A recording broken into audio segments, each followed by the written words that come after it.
1 second. I figured out how I can fix this maybe.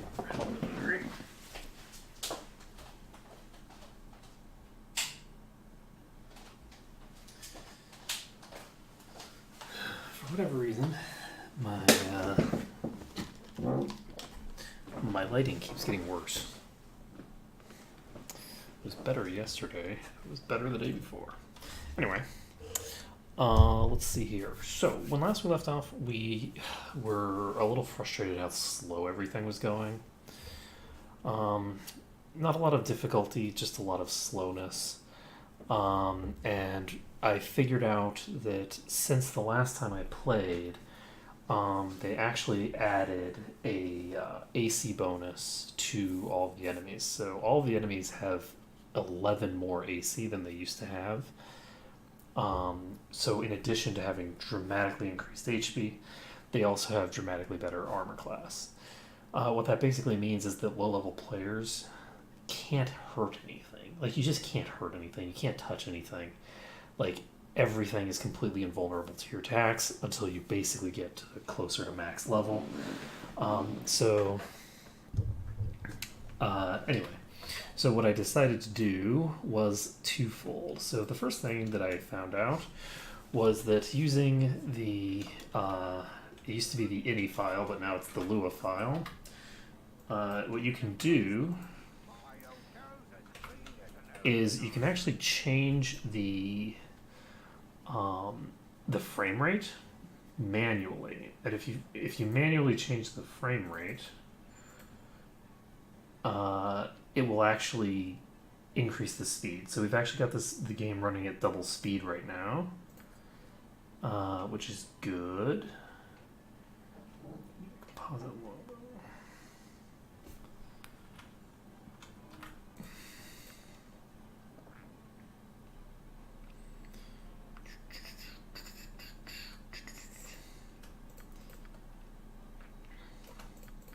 Oops.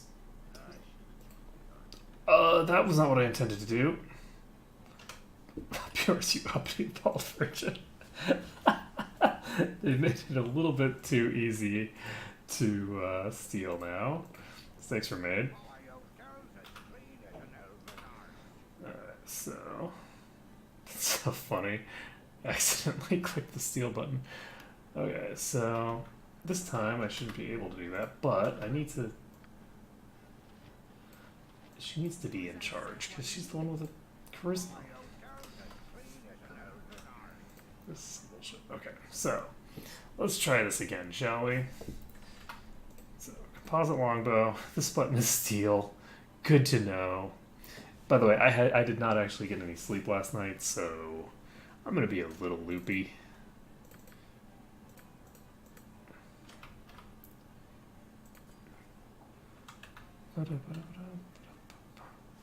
And let's see here. What else do we need?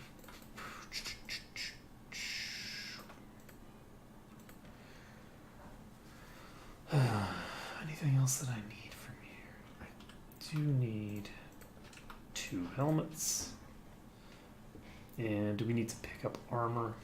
It doesn't really serve a lot of purpose, honestly. It's kind of wasteful. One thing that isn't wasteful, though, is that I just realized on the previous, while I was like looking at this stuff, I just realized that I can actually use daggers. I can use throwing daggers.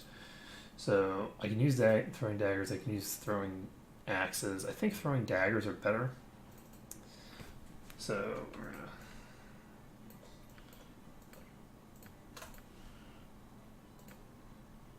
Oh. So.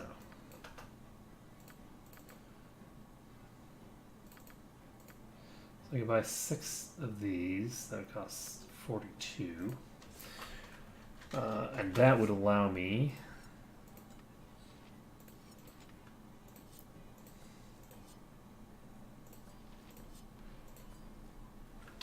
to get some good work done.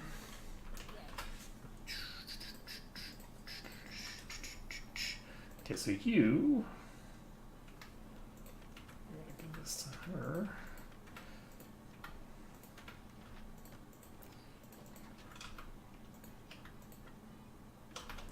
So where's my other...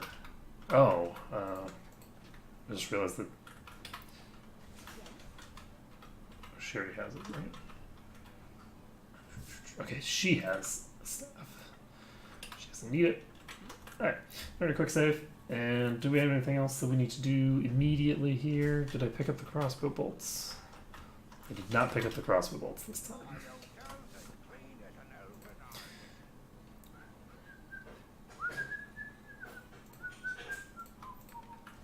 Okay, there we go. Bolts obtained. Save the game. And now we can just walk super fast in the direction that we want to go to. So the key thing here is that we're going to be getting much more experience. We're going to be moving much faster. And all that jazz will be very good. So we're going to pop down here. Like, look at this, so glorious. So glorious. Okay. So...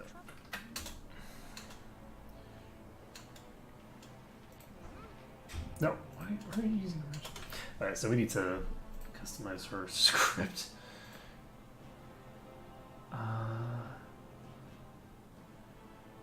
We go with standard. Oh, that's why is done over here now? That's weird.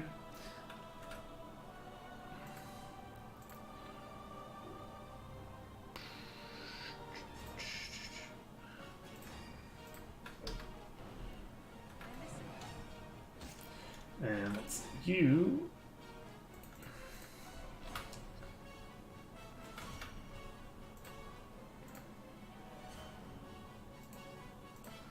We're just going to put everybody on standard attack for now.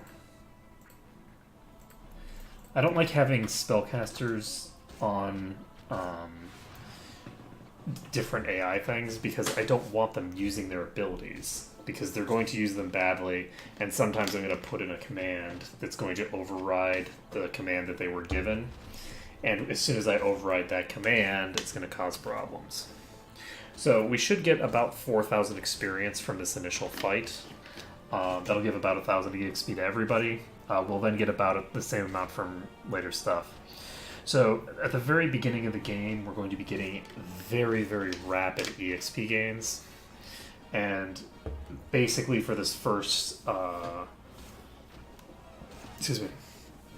this first game here, for Baldur's Gate itself, we're going to be getting basically enough experience that we trivially are going to be out-leveling everything.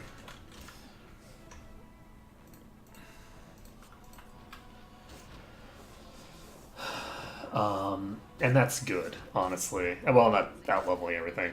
We'll be basically leveling to the point where we should be, so that we can actually hit things. So, because I did notice that even like really low-level enemies, I couldn't hit. And it's really just not any fun standing around using blind for every single encounter over and over and over again. The -5 bonus that enemies get to their saving throws is simply not comparable to the bonus that they get to their armor class this early in the game.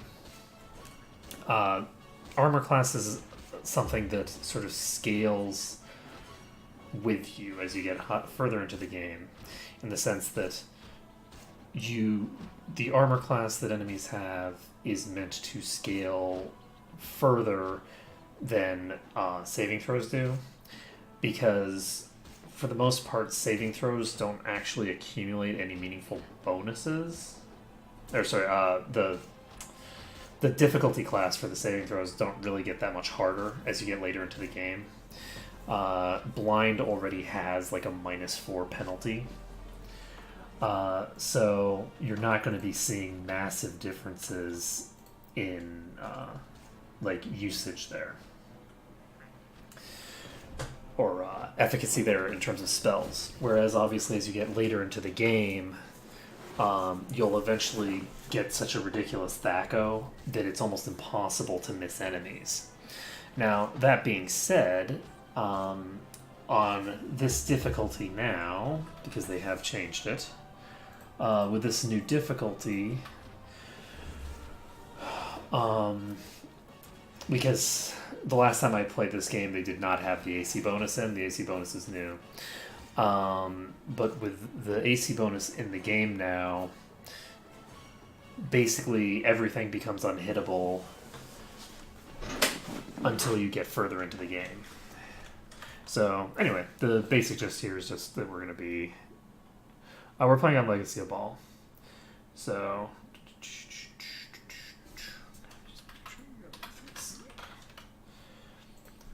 Kalisa.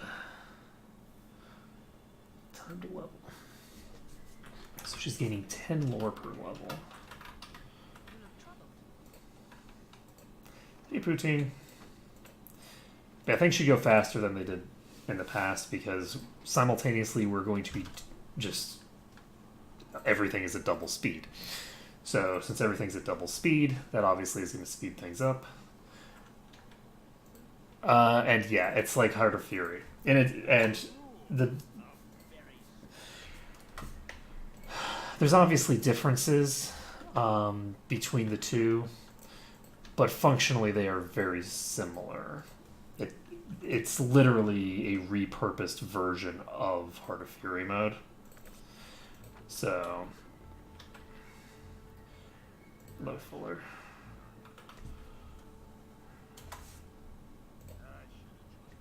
Yeah, give me that dagger. Alright. So we've got that done, and we have other stuff to do here.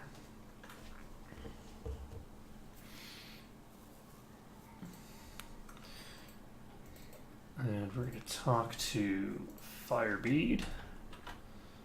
So this is talk 1.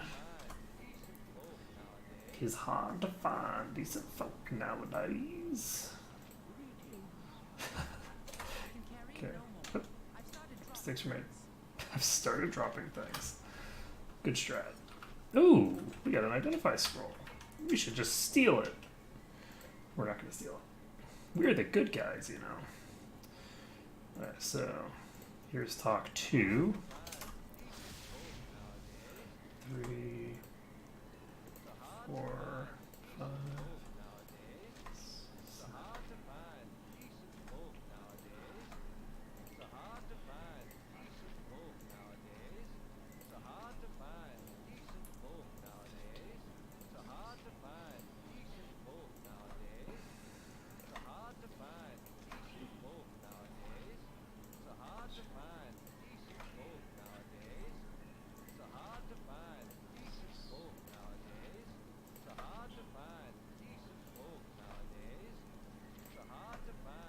There we go. Party game 300 gold. Yay! Okay, so we're going to move on. Do we have anything else that needs to be done? Go ahead and return your book to you. 50 EXP. Yay!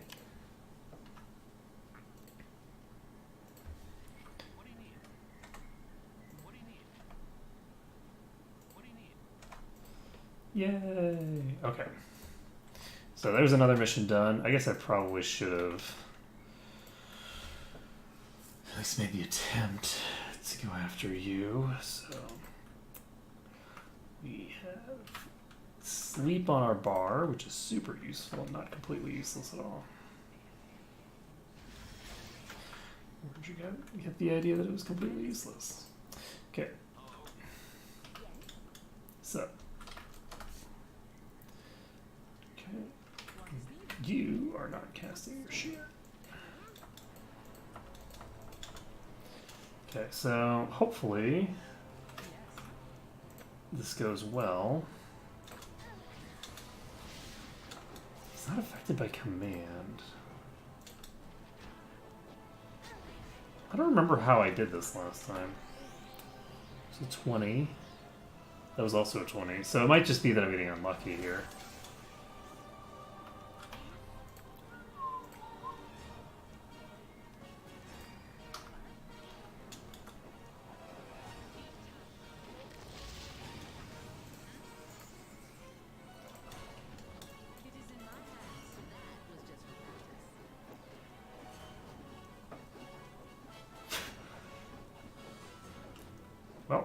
That's a lot of misses.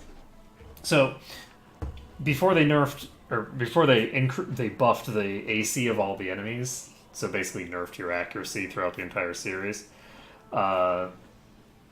these fights were a lot faster. Now it's substantially slower. I think we're gonna have to actually pull out of here just to get.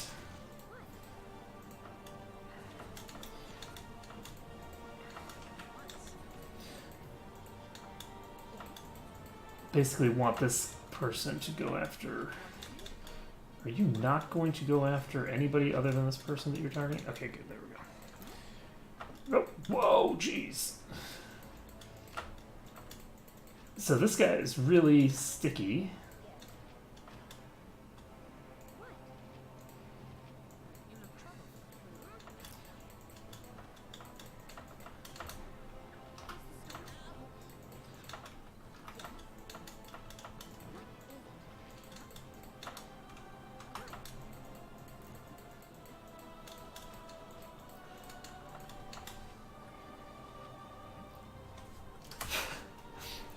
Really? Have there been?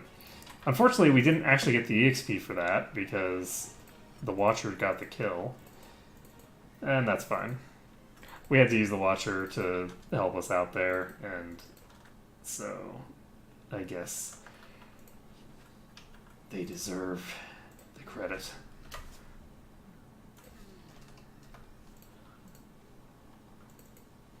Alright, and let's see. Anything else that we need to do around here? I guess we could get ourselves horribly attacked here.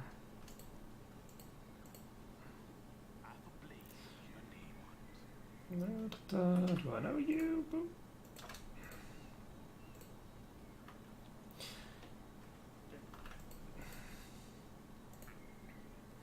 Buddy. Run away. Run away. Keep running away. Oh, you're totally useless. Run away. All of you people are useless. Run away. There you go, Watcher. Run away. So we now have 3 Watchers on this. There we go. Nope. That's not how you do it.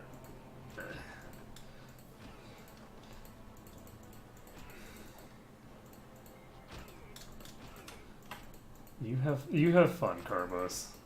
I'm just gonna keep running him in circles, I think.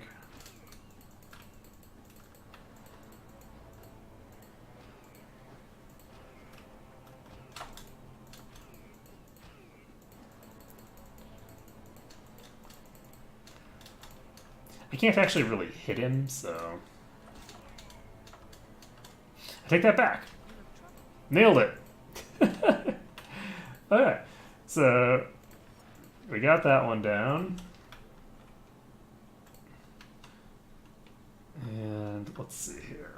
Anything else that we need to do down here? I think we're done with Candlekeep, right?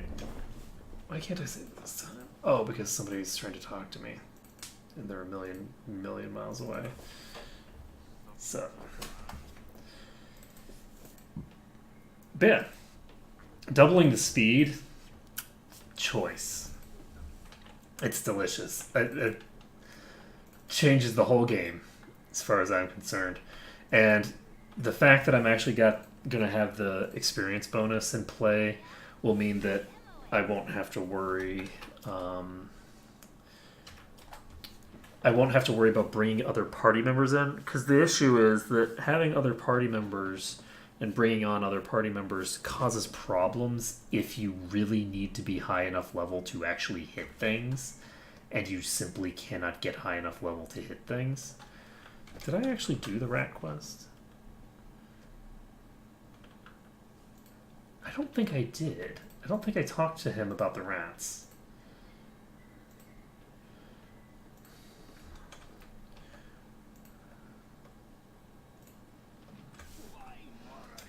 Kill them like the rats they are.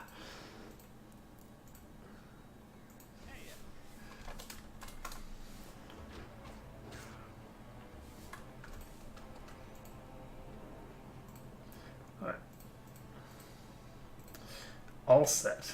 Saving the game.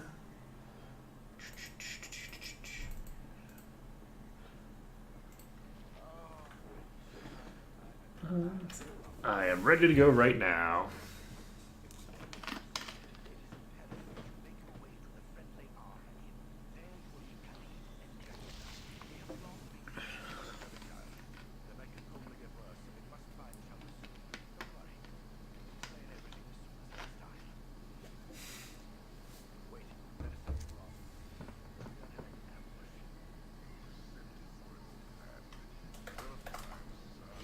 Unfortunately, this increasing the frames is actually going to cause some problems for some of these events, it looks like.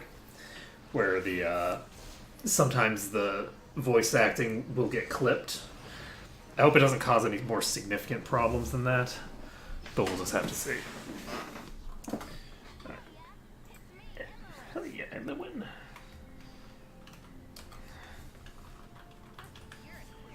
You're a queer fella.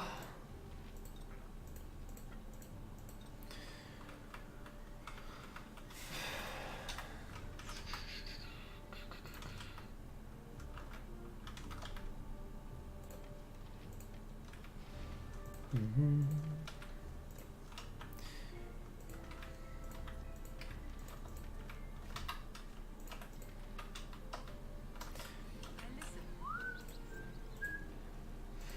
Alright, so now we'll be fighting off random stuff. Who?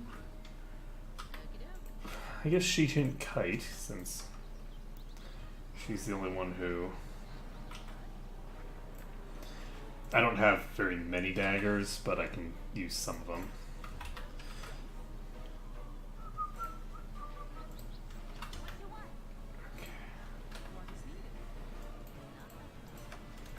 Okay, I'm gonna have to get used to kiting at double speed, and I'm not there yet. I'm not there yet.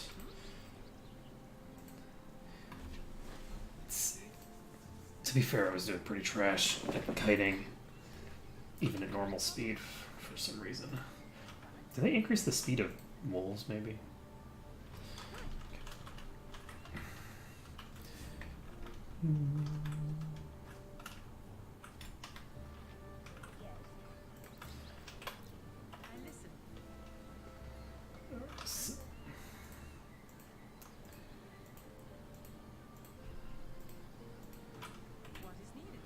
Okay. So we're going to head west. That will unlock travel to Candlekeep proper. And now that we have like the proper amounts of EXP coming in, we're going to be fighting more liberally around here. I'm just gonna ignore that person. Some of the dialogue has not really aged terribly well. It's very sort of 1990s teenager dialogue in some regards. Particularly when dealing with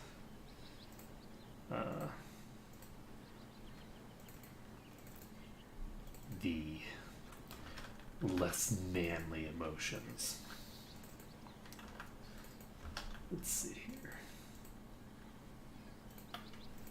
Alright, so we still have not actually run into an enemy, somehow.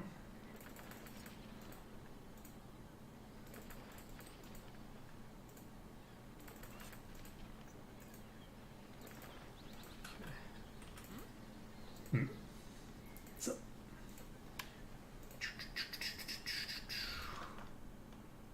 Okay. Oh, there we go. So we have... What, disease gibberling?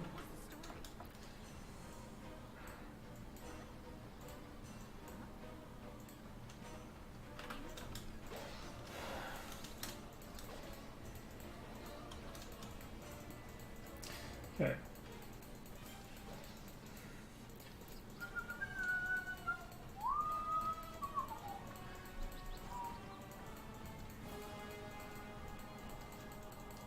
It's actually kind of nice doing the kiting at double speed. It's obviously marginally harder to kite at double speed than it is to kite at normal speed, but it's so much faster. I'd much rather have a slightly harder kite that lasts for half the duration than have an easier kite that is gonna take a million damn years.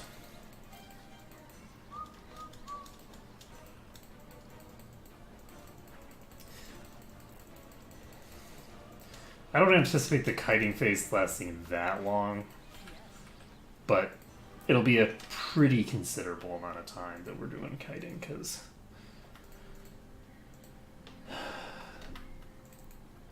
it's not that easy to replace. But yeah, we do have to worry about wolves, obviously. Wolves are going to be causing a problem for us. Speaking of which, so...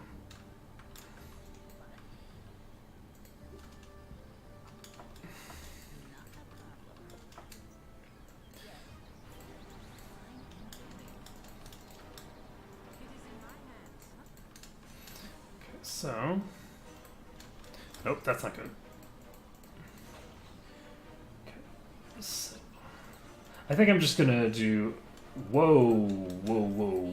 Okay, so you actually need to go away. I'm gonna send her to the ambush site.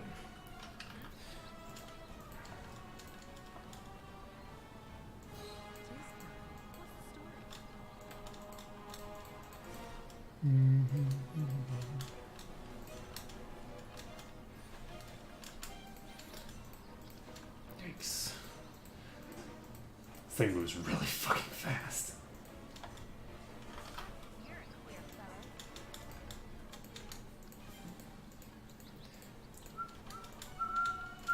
Yeah, one of the nice things is that with the faster kite speed, I have less time to fucking fall asleep.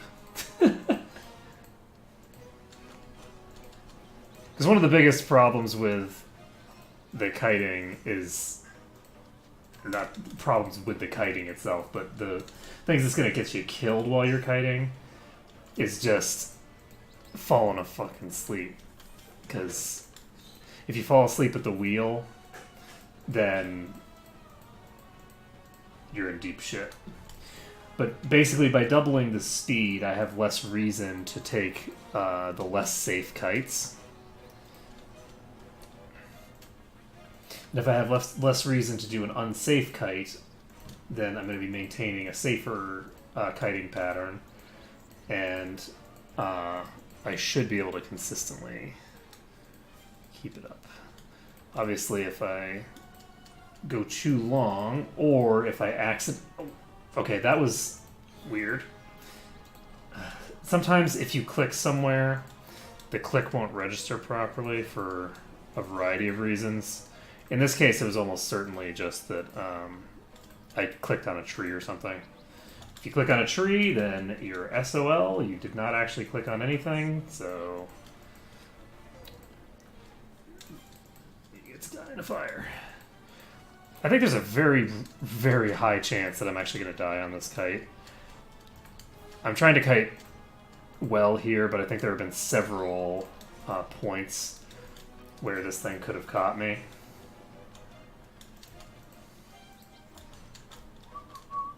Hey, Rose.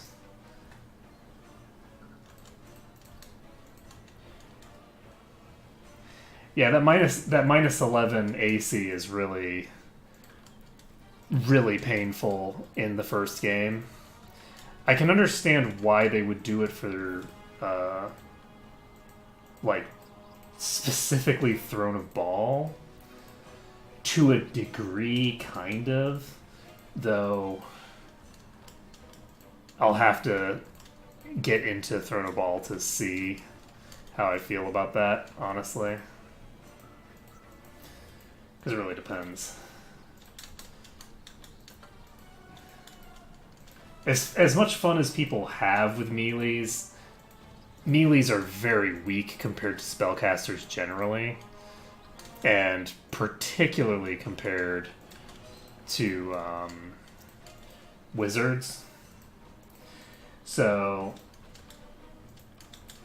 a little bit of extra melee oomph is not really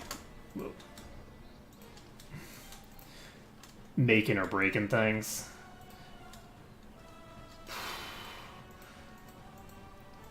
In the late game.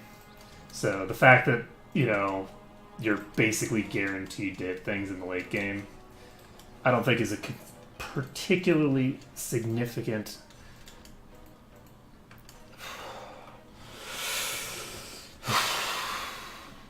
I'm worried about the fact that I keep having these close calls as I go around these corners.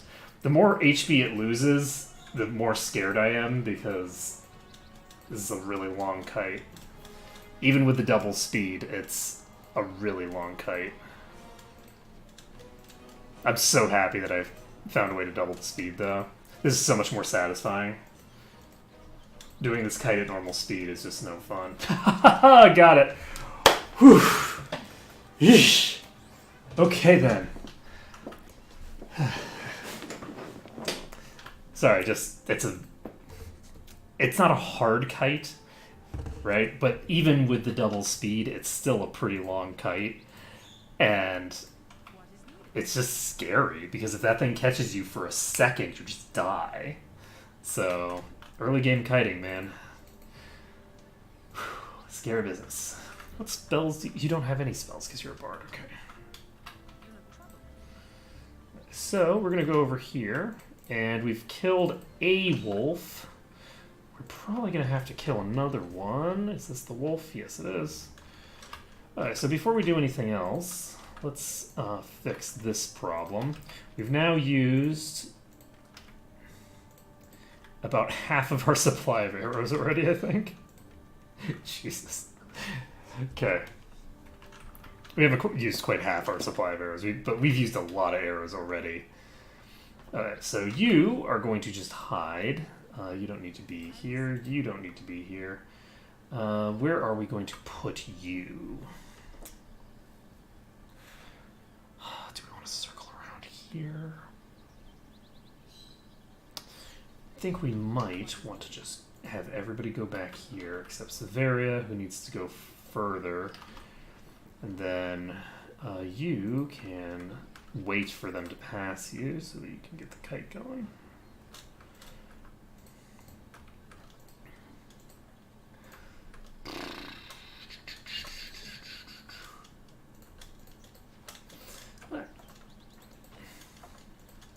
So I don't... oh, fuck. That's a problem. That bear is way too close. Remove. Removing the kite.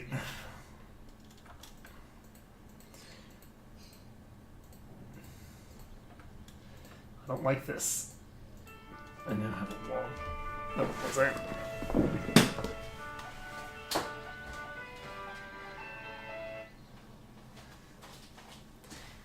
It's time to wake up. So Severia, get the hell out of here. You know, I probably should have Severia kiting instead of having Silveria kiting, huh? Okay, we're gonna swap these two.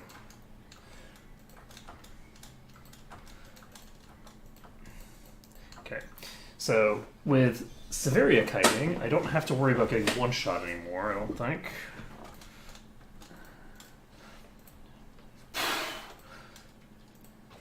You know what I do have to worry about? Apparently I have to worry about failing my kite. Oh. No, no, no, no, no, no, no, no. Okay. Good. Please go away.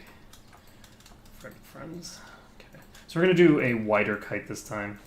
I don't need to worry about wasting time on them moving as much anymore, because it's a... we are on double speed.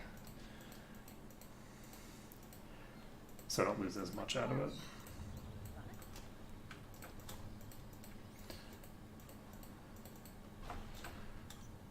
Wow. Got some pretty decent decent damage in pretty quick. Okay, don't wanna get caught. Nice, double hit.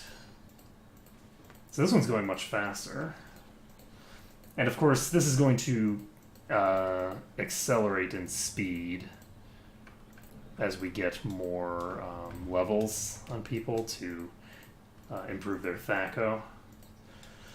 And we're actually going to be getting levels without having to cheese our way through like basilisks and things like that. So I don't think that kiting counts as cheese. This is, this is not a terribly high skill game generally, but this is probably one of the more skill dependent aspects of the game, for being honest. Oh shit. Especially double speed. Yeah, not terribly difficult, but mechanically speaking, there's very little that's actually challenging in this game.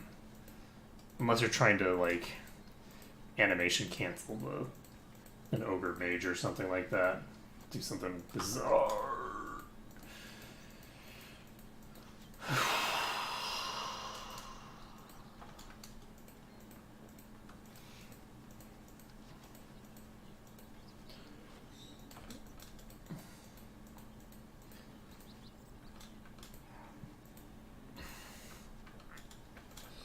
Yikes.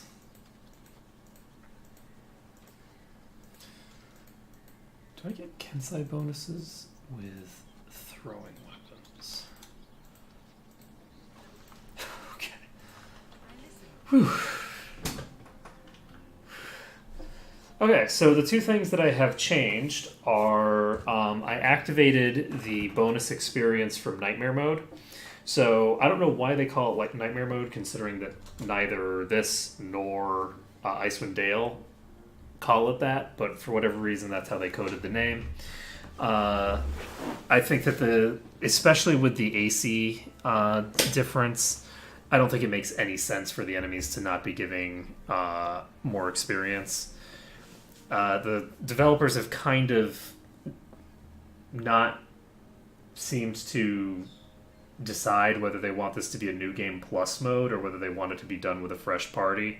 They claim that it's supposed to be a New Game Plus mode, but if it's a New Game Plus mode, then why did they remove the bonus experience? Right? And, if you ask why did you remove the bonus experience, it's because, it results in people getting to max level too quickly, and it's like, yeah, but they were already max level, it's a New Game Plus.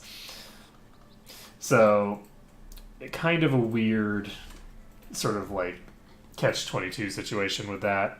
So in the Lua you can just re-enable that. So I re-enabled that. I did not, however, turn on the difficulty-based damage bonus. So those are actually two separate effects. So technically speaking, I'm getting about half of what you would get in vanilla Icewind Dale, because Legacy of Baal also has Insane as like just a matter of course. It's part of it. Heart of Winter was the same way, or not Heart of Winter, Heart of Fury or whatever it was. So that was also the same way, and so what that meant was, in addition to getting the bonus from Nightmare Mode, you also got double experience from the Insane difficulty. So you get just ridiculous amounts of experience in Icewind Dale. So I'm getting about half of what I would be getting if this was Heart of Fury mode instead of this Nightmare Mode. But since Baldur's Gate has never had any sort of bonus for whatchamacallit, for difficulty level, I think that this makes the most sense as the appropriate amount of experience gain for this game as opposed to, Icewind Dale. Anyway, so I did that, and I also doubled the frame rate. So I doubled the frame rate up to 60, and since time in the game is measured by frame, it's not measured in time, it's just measured in frames. If we're running 60 frames per second, it means that the game is running at double speed. Very simple. So we're basically running the game at double speed, and we are running it in Heart of Fury mode. And we have the bonus experience, which will allow us to actually bring party members in without feeling like we're screwing ourselves, as well as sort of progress ourselves through low-level content instead of just jumping into high-level content, blinding everything, and being bored to tears, right? Let's see here.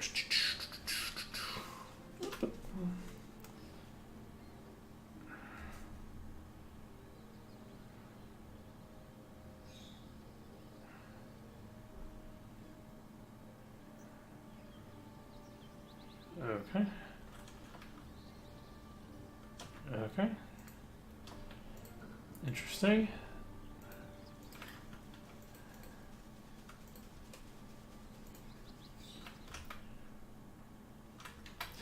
So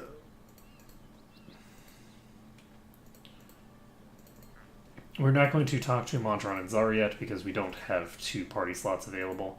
What I'm probably going to be doing is dropping off Imowen when we get to the Friendly Arm Inn. With the EXP gains that we're having here, I should hopefully be able to have Suri getting her disarm traps at the very least at an appropriate level reasonably quickly. So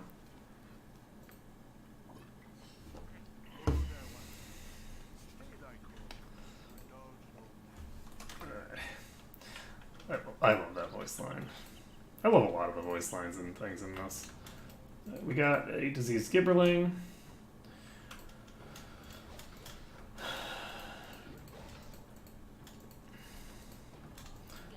No. Don't gotcha. Okay. So my hope here.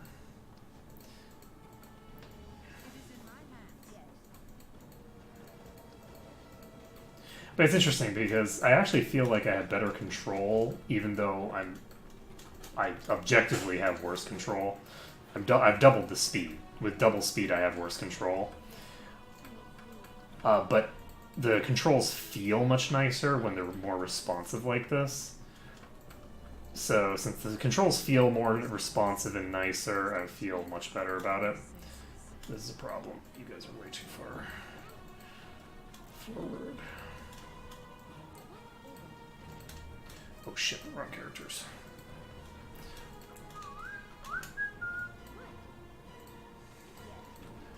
So we got a significant problem here. The funny thing is that we actually have sleep. So if not for the fact that they have the plus 12 to their level. Nope. I'd be able to put them all to sleep. Or put some of them to sleep at any rate.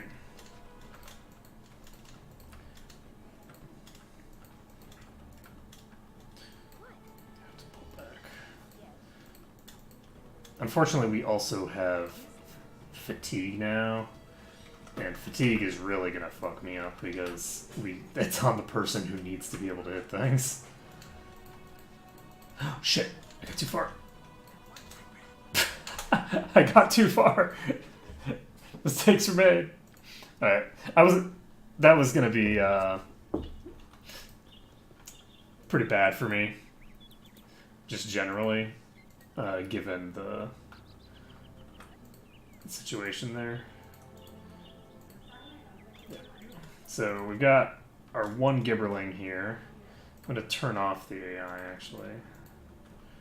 Have these two start focusing things down.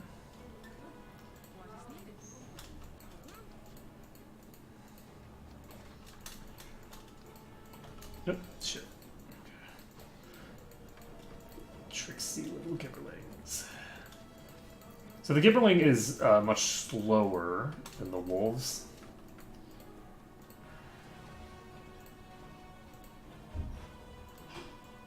And since it is much slower,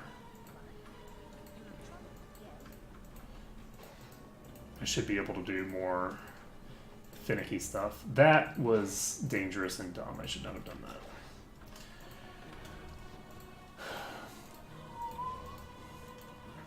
My goal here is basically just to go to a place, rotate around it, because I have the speed advantage.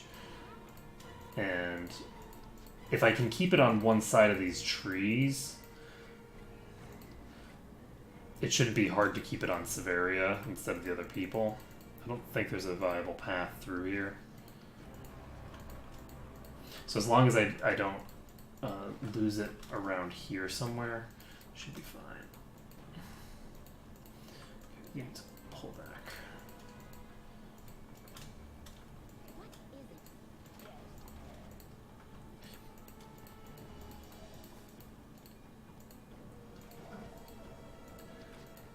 Yeah, it's actually interesting because just making those two tweaks has like completely changed the nature of the game. I was really feeling kind of like already I was like burned out. I'm just like, oh well, this is gonna take fucking forever. And most of the content is just gonna feel completely useless because it's like you're not gonna get any loot and you're not gonna get any experience or anything. So what's the damn point? Like, why fight these Gibberlings if they don't give you anything?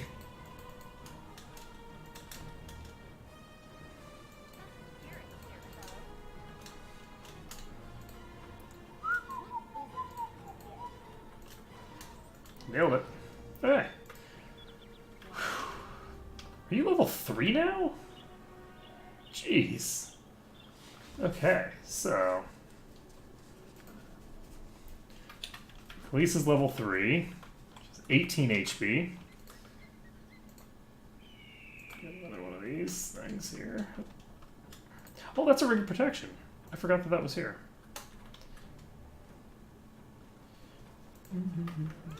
Okay, so Severia to pull aggro. Good girl. Okay, so for this thing, I have to be more careful because it is faster. And since it is faster, I have to kite more. Ooh, this is too tight a kite. I can't kite this tight. Okay, so what am I going to do about this?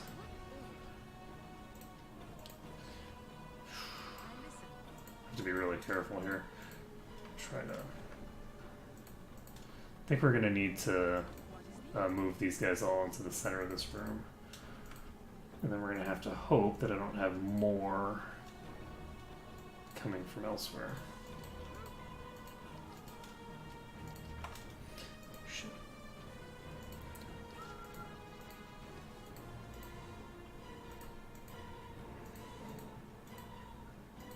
Fuck. Got the Gibberlings.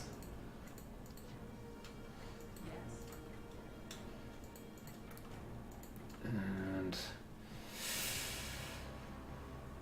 I don't think I can kite both of these groups simultaneously. Oh shit. Oh Jesus. Okay, that's over.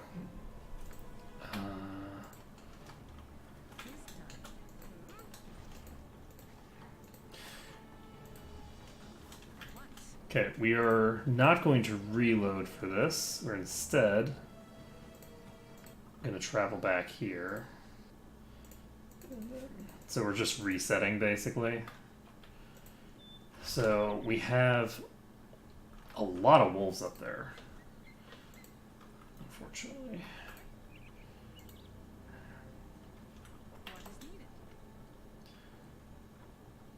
Okay, this is all the same Gibberling. Okay, gotcha.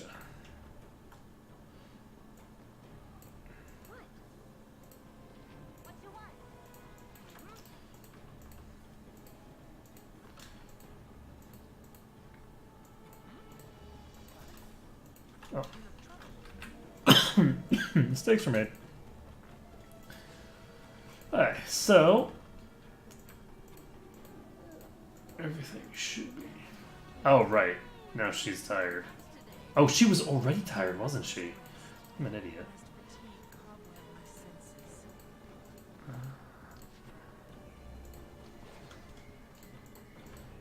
This is going to take forever. We've got the luck bonus working against us now. I think I'm actually going to go to the north and I'm going to exit here.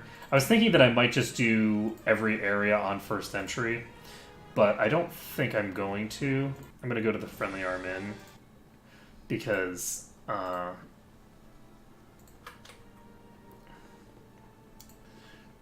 I want to be at the friendly arm in? I'm obviously not doing it on first entry either way. So yeah, we're going to try to do this with resting preferably at inns more than resting in the... Oh, but... Let's see. The question is how we deal with this guy.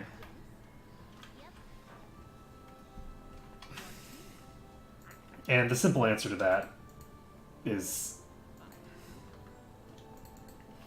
just let the guards kill him. I don't think you're supposed to. Run away, run away.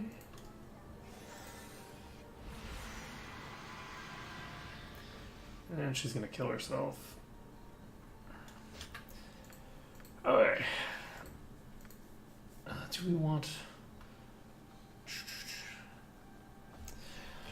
I'm planning, if I finish this run, then I will probably be doing Baldur's Gate 2 again immediately after. I really like Baldur's Gate 2, but usually I do it after a Baldur's Gate run. The last time I did Baldur's Gate, I didn't actually finish the expansion because I was unhappy with my NPCs, because all my NPCs lost all their spells. My protagonist wasn't actually high enough level to get some of the spells because she was a triple class, and so I was reliant on the NPCs. The NPCs were doing a lot of work for me in the main game. Then we transitioned into the expansion, and they lost all of their abilities. I lost a lot of NPCs generally, but the ones that I got to keep lost all of their useful spells. So, suboptimal.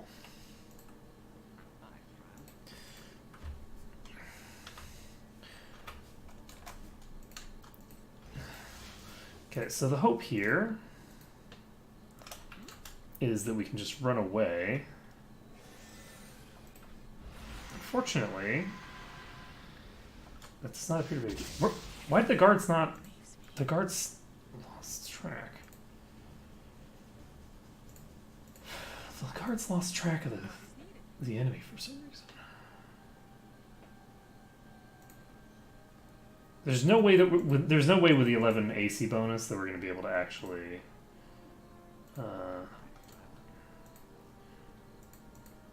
deal with this guy.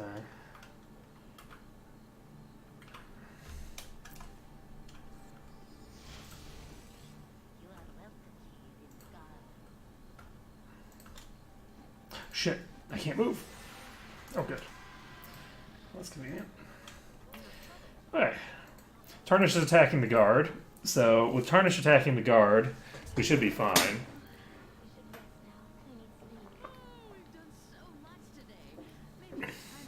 Yeah, I'm looking forward to it too. I think that double speed, Legacy of Ball, SCS might be the sort of optimal setup for me.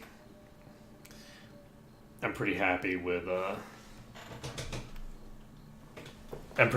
how this feels right now. The double speed might eventually bite me in the ass because it's very fast. It's much faster paced. Doing it at double speed is very, very different. It's like a totally different game. But it should be fine, right? Can I save while they're fighting over there? I actually can. Interestingly enough.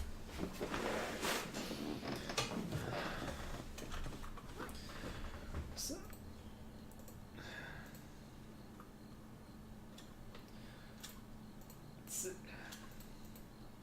Yeah, SCS is really popular.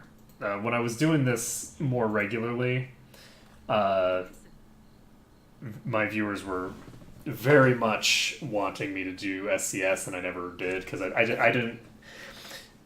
it took a long time before I really warmed up to doing mods in games generally. Go ahead and shoot. What's your question, Prowler?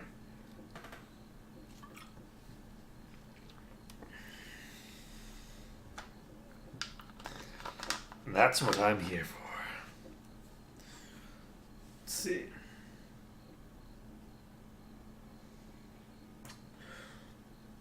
Let's see.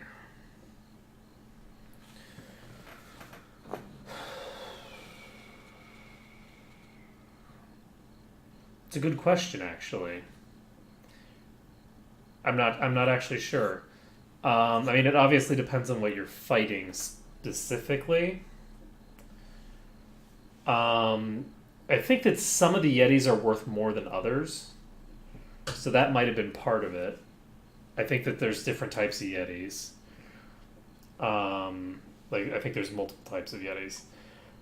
But I don't actually know. I know that in Icewind Dale 2, there's a mechanic where you get less experience depending on your level relative to the enemies. So, with that being the case, this is amazing. Considering that we're on the like double speed, just think about how slow this fight is going. As these two just beat on each other. We be two immortals, locked in eternal torment. So I'm not entirely sure, because I would think... I don't think I had... If I was getting 2,000 experience, I wouldn't think it's because I had turned off the EXP bonus from difficulty level or anything like that. But I can't think of any other places where there would be changes there. But bear in mind that it could just be patch notes, because it's been... That was a long time ago that I did that. That was like, what, like a year and a half, 2 years, 4 years? I don't know how long ago it was. It was a long time ago. However long ago it was, they've been actively updating things. So it's possible that for whatever reason, those Yetis are worth more experience now.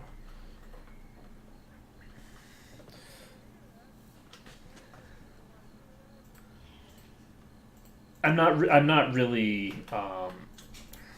much of an expert on Heart of Fury mode and things like that. That was the first time that I ever finished Heart of Fury mode.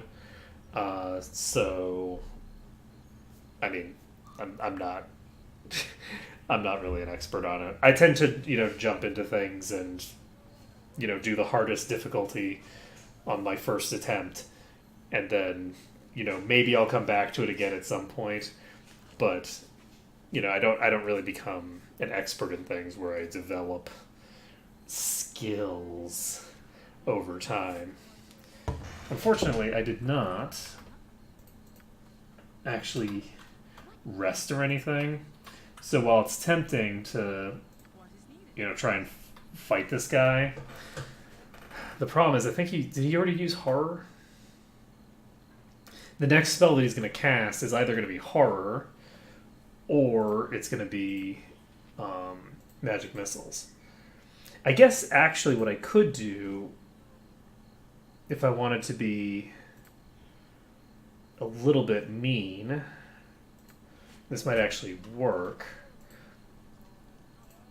And it doesn't look like it's going to work just because he's too far away here.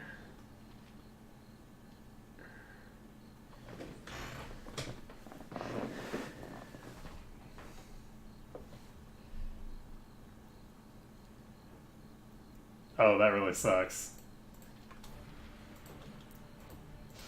Okay. Luckily, I just saved. I was curious whether I'd be able to do that. I probably could do that if I...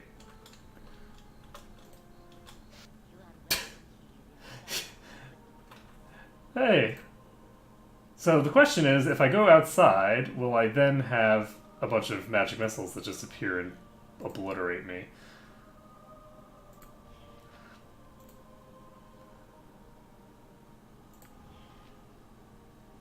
Okay, we're going to keep trying to stealth. There we go, we got the stealth off.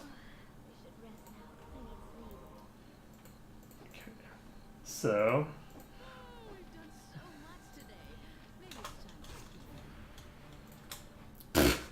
Okay. Oh, there it is. Oh, shit!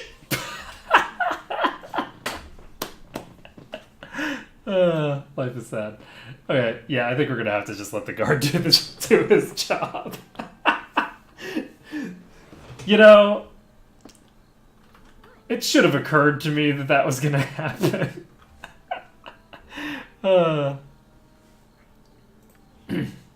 Baldur's Gate is pretty similar to Icewind Dale generally. I'd say the biggest difference is in encounter design. For the most part, Baldur's Gate has more powerful singular enemies, so you'll fight higher level enemies that are in smaller quantity.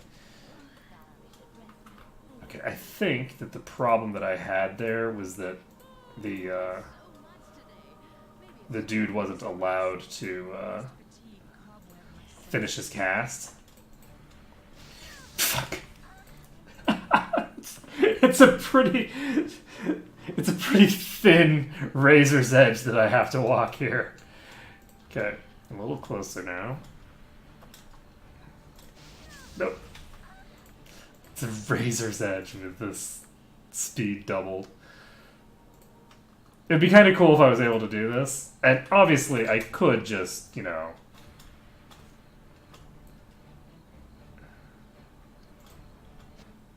Okay. Question is he gonna come after me? If he does... Okay.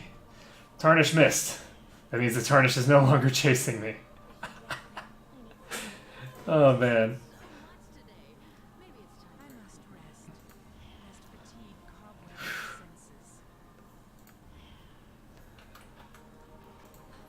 Yeah, it's a little harder when you're, you know, running at a double speed. What I'm hoping for is that I can basically run him out of spells, and then just start shooting him over and over again. Oh shit! I didn't give myself nearly enough time there. I'm gonna get this down eventually.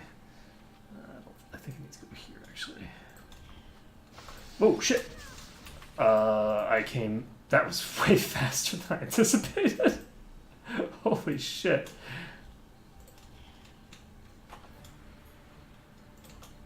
Okay, he's gonna come after me here. What? But he didn't get line of sight on me though. God damn it. Okay, that was weird.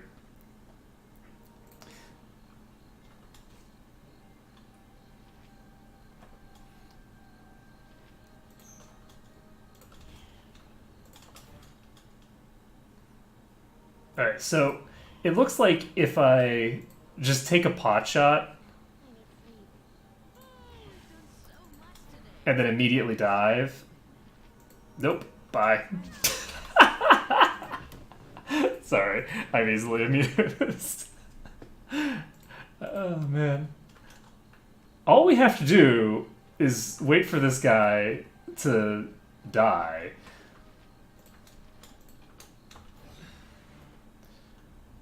I think he's following me. Okay, he's not following me. Whew.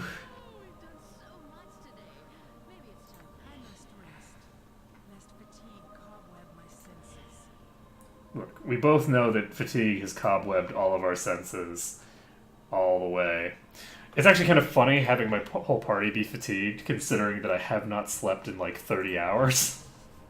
I'm unfortunately going to have to sort of reset my schedule, because I was intending to, you know, be like, okay, good, I'm going to get up early in the morning. I got up at 2 o'clock in the morning yesterday, and then I'll be able to go to sleep at a normal hour, everything will be fine.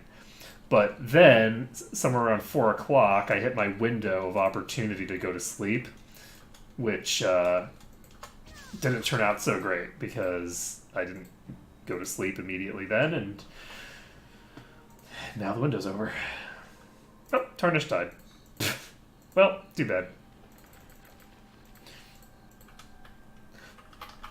Do we want to try to kill steal that guard? I'm going to try to kill steal that guard. That was a 12 damage hit. So this is really dumb of me. Nope. Okay, we can do this, you guys. I want to get the kill steal. Okay, we need to run. He's gonna come in. Oh, he did come in. Oh, wait, is he chasing me? He's out of spells.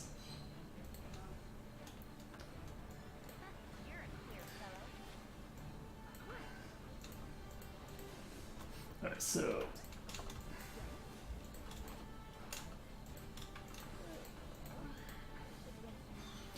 okay, so you need to go far enough forward.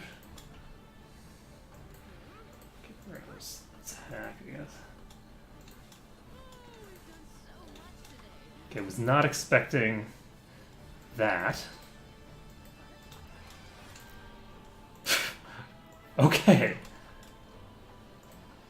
You are very determined, friend. Can't imagine why. Okay, you need to keep it.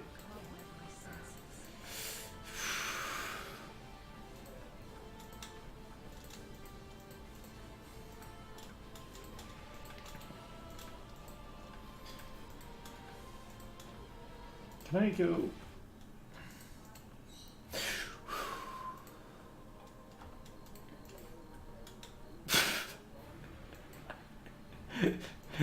Kill him! Nice! Imo in for the win! Oh, get wrecked. Get wrecked, Tardash. Totally worth it. Good job, team. Totally didn't deserve that experience, but it's fine. Who needs to deserve things, am I right? Yeah.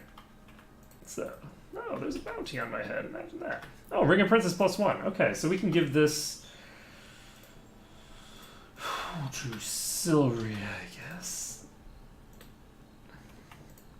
One thing that's kind of nice, though, is that the higher level spells are not actually available until later in the game, either way. So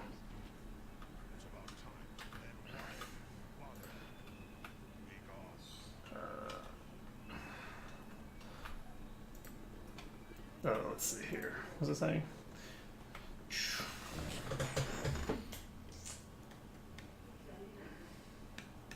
I'm a little incoherent at the best of times, much less when I'm sleep deprived. I was saying something. I was saying something very smart. You all heard it. It was amazing. Brought tears to your eyes. Trust me. Let's see. We got. Oh, I forgot to actually swap sleep out. Though I guess I only have crap spells anyway. I could get armor. Armor is moderately useful. You know what would be really useful to have? Maybe I should have fucking gotten this shield spell. So, unfortunately, because I'm not actually making new like characters every time, I'm just using the ones that I already have because I'm not re-rolling these stats. Not a chance. Let's see here. Do we want to keep Imoen around for a while?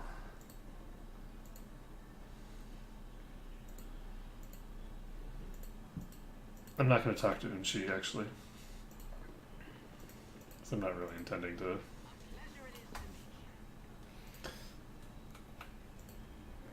Do that quest anyway. Yes, sir!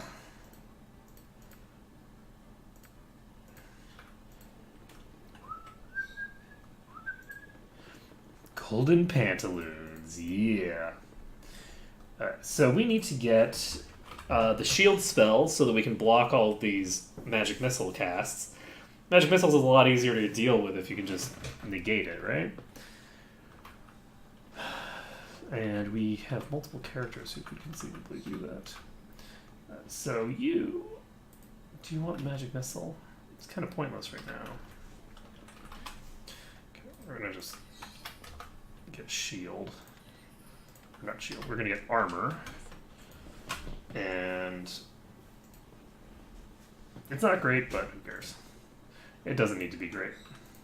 We don't have access to blind yet. We need to go to high hedge to get blind. And we will talk to...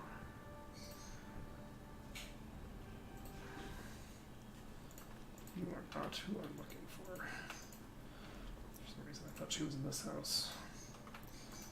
This house? Yep.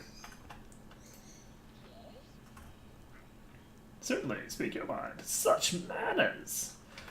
I'll help you. So just to get a flame dance ring from some hobgoblins. Easy peasy. Well, maybe. Depends. I don't think that any of the hobgoblins here have bows.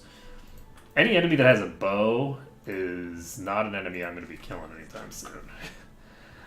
Okay, we got 2 spells to memorize. We should probably get some ability cast. What do we want to do?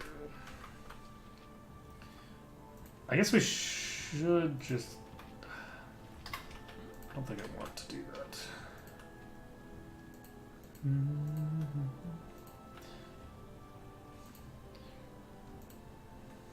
Oh, I didn't actually give myself more ammunition. So before we leave here, we need to pick up more ammo.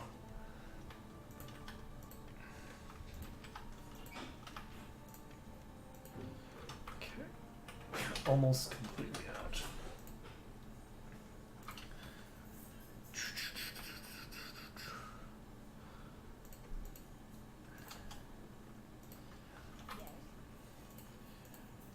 Yeah, one of the perils of being an insomniac is sometimes you're given unfortunate choices in terms of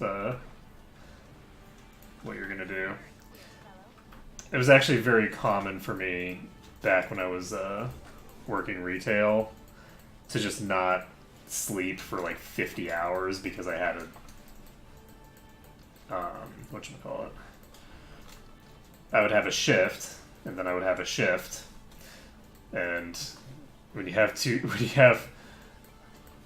two shifts and you can't sleep in between the two of them because there's only like 10 hours between the two, you just don't sleep.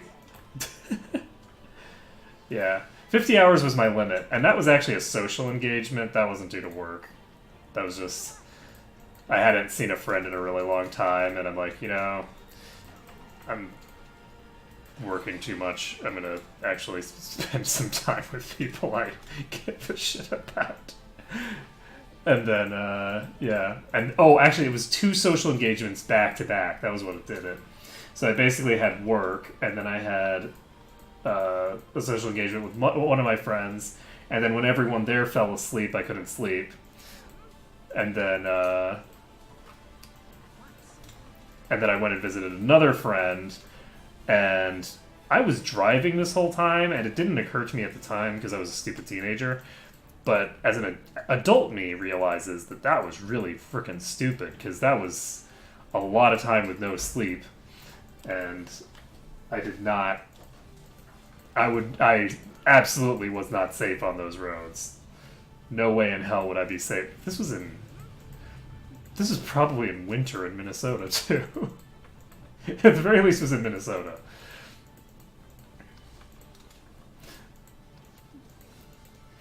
And since it's basically always winter in Minnesota, it must have been winter. Alright.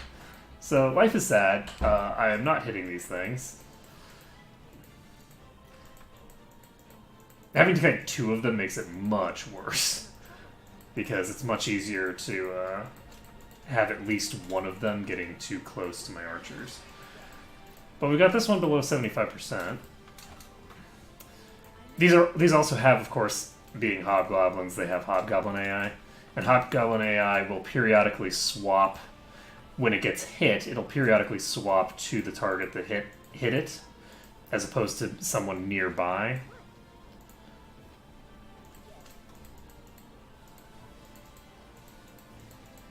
It's not that bad. I mean, I'm able to do it without any sleep.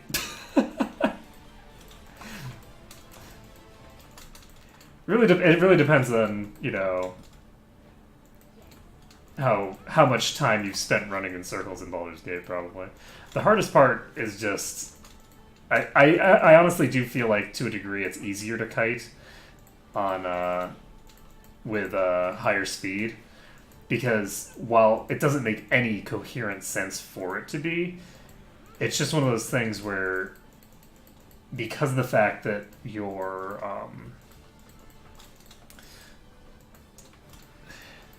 the pacing makes more sense at this speed. At the other speed, it just feels so slow that it throws you off. Unfortunately, we keep getting too far away from the rogue, or from the monk, rather. Not the monk, the thinger.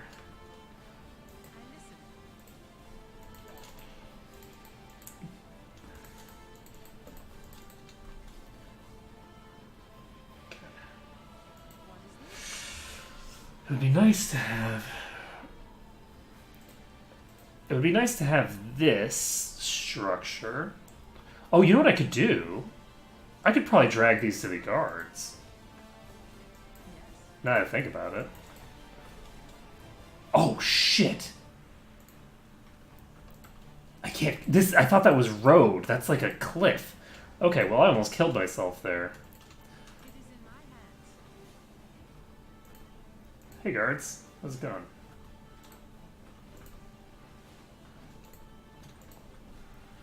Okay, so what we're gonna do, because I think, well, I'm not sure how this is gonna work out, but we'll see.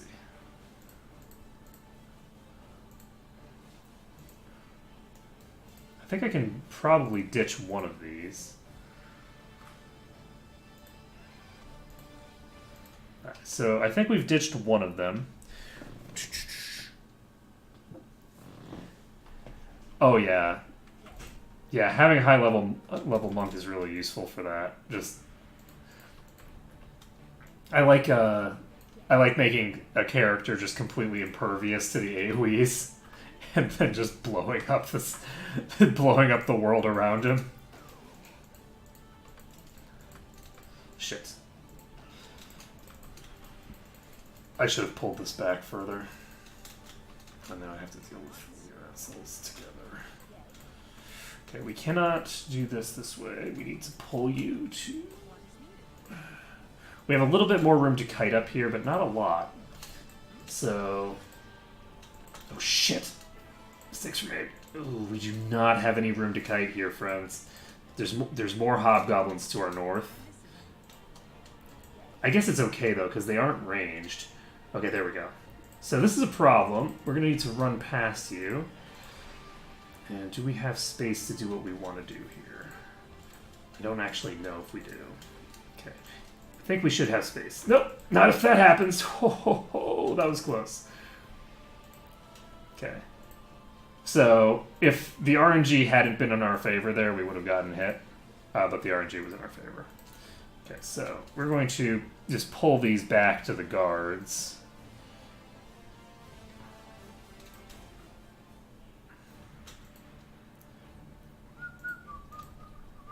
Wrong side.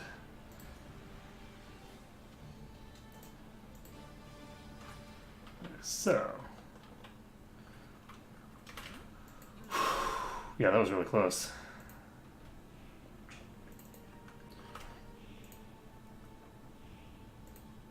So.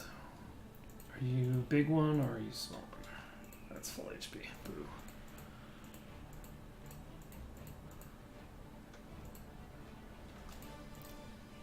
Oh, that's interesting.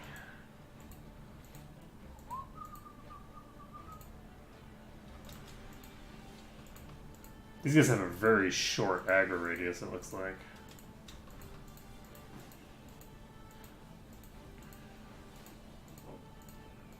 Shit.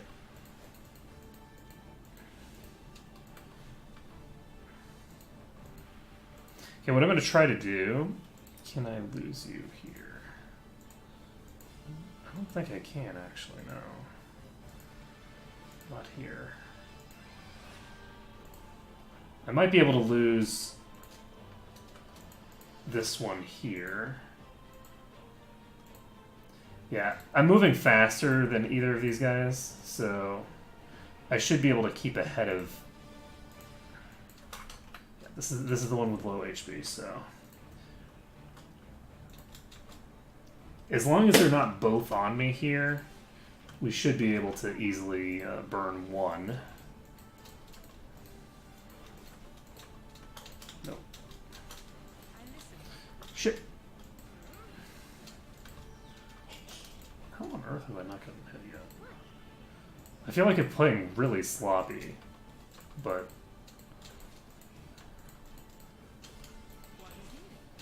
Hobgoblin AI. Okay. I've forgotten how annoying Hobgoblin AI is. So, different creatures actually do have distinctly different AI patterns, and they are specific to the particular enemies that you're fighting. So hobgoblins have an AI pattern where they will periodically just swap to any target that shoots at them from range. I think it's because they fundamentally have like a ranged AI pattern or something, where they just assume they can hit whoever they damn well please, even though obviously they cannot. So I just missed on a 19. That explains why this is going so slowly.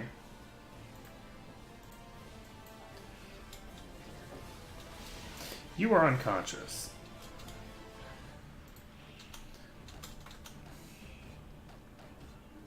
Okay. Call it a day. Just... I'm like, wait a second, I just missed on a what now?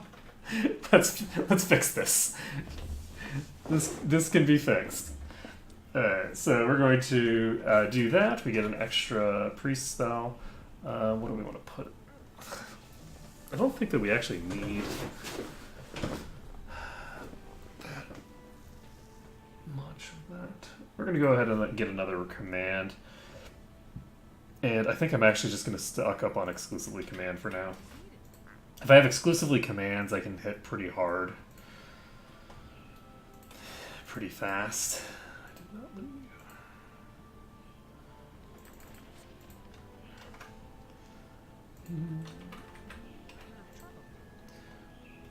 Now, what am I going to do?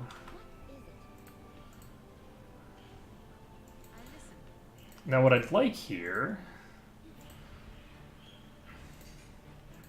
You know, I can actually duck behind one of these walls.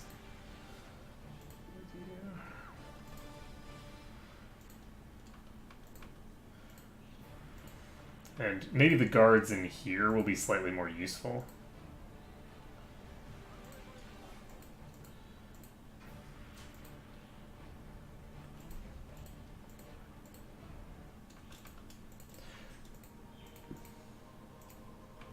Shit. Okay, so this guy's following that one. It doesn't look like it's willing to follow that far.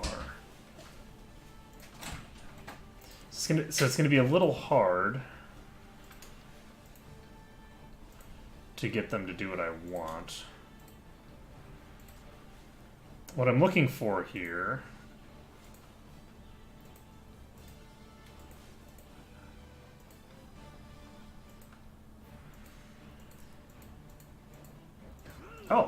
is that. That's exactly what I'm looking for. Okay.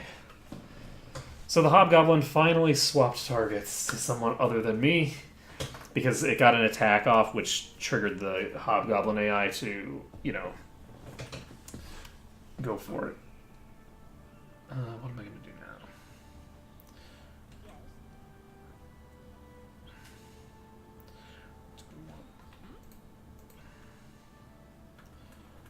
I think we're going to... This Hobgoblin is going to town. I think the Hobgoblin might actually win this fight. Okay, so this is what I was expecting to happen. 1 second, folks. AFK second.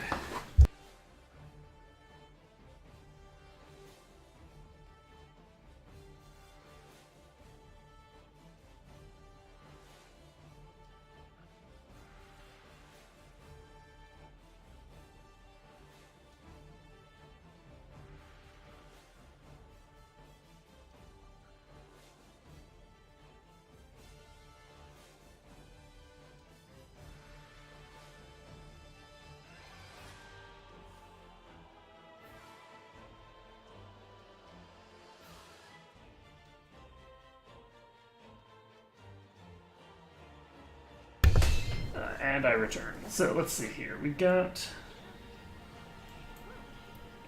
You two need to do this. And then... run away. I wish bows were longer range in this game.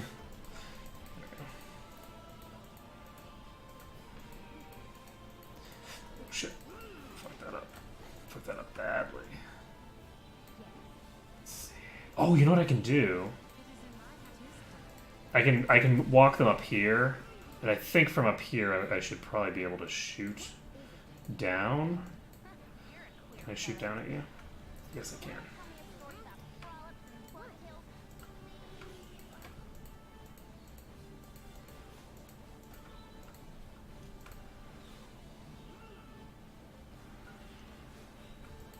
This is gonna be interesting.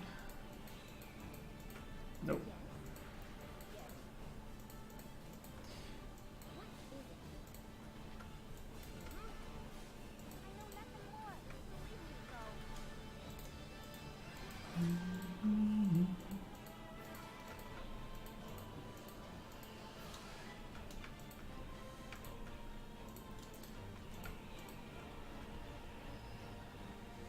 It's interesting.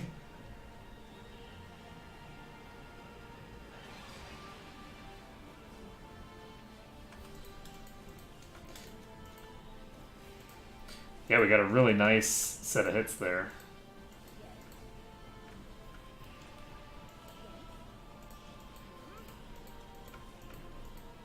It's a problem.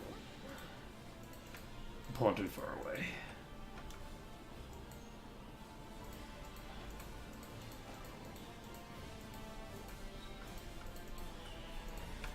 Oop.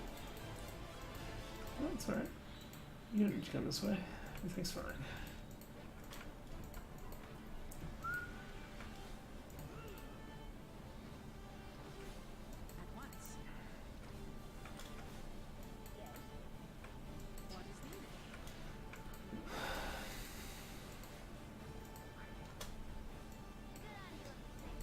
Good on you if you saved the day.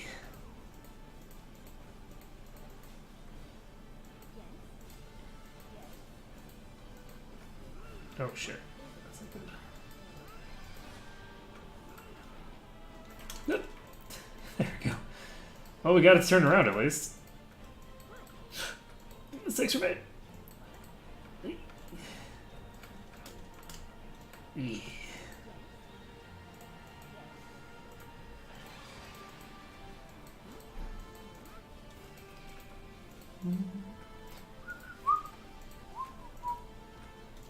And we can run in circles, running in the hood.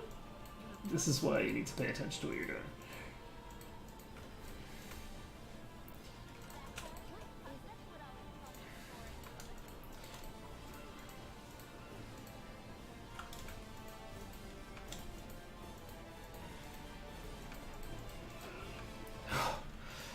Got it. Whew.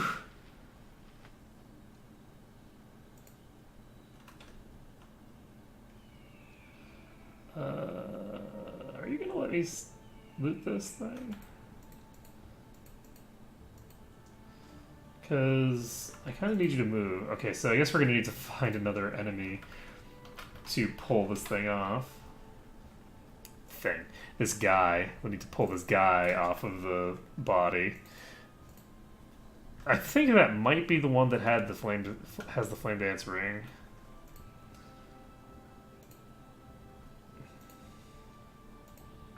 It's probably not.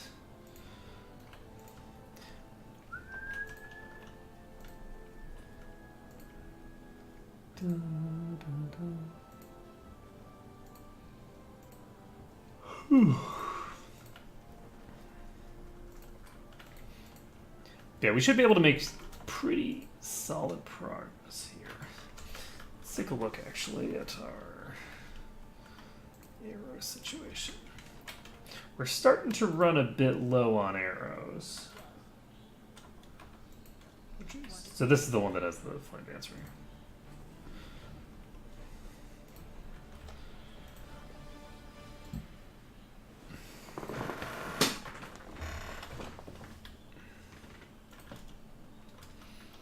Okay, so we should be able to hopefully pull this one. Solo.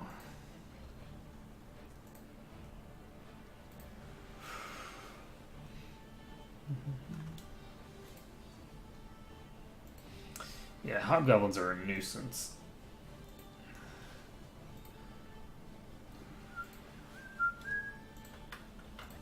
Just gonna put them all up there. Okay.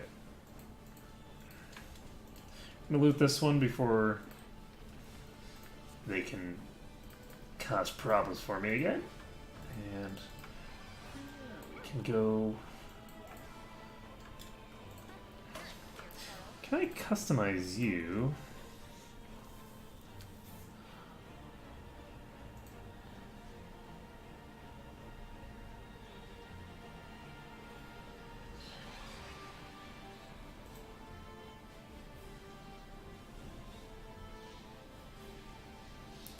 What I'd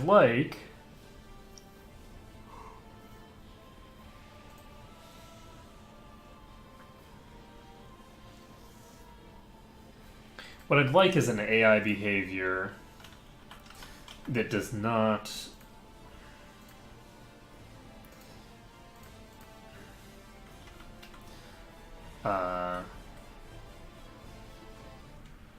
dive.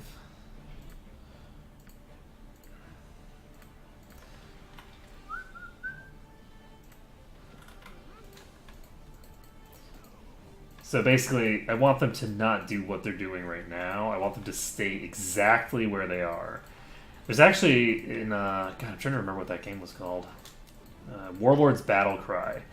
I remember that game had certain AI options that you could turn on that were just so good. Because it's like, until you play that game, you don't realize what you're missing with regards to the like AI options. So we could rest a bunch if we want.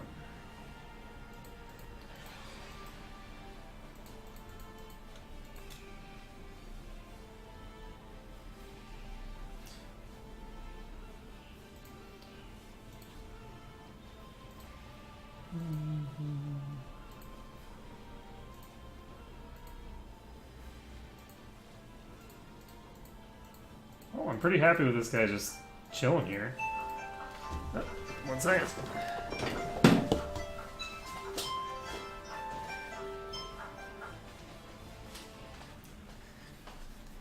And that is the no, really, it's time to get up alarm.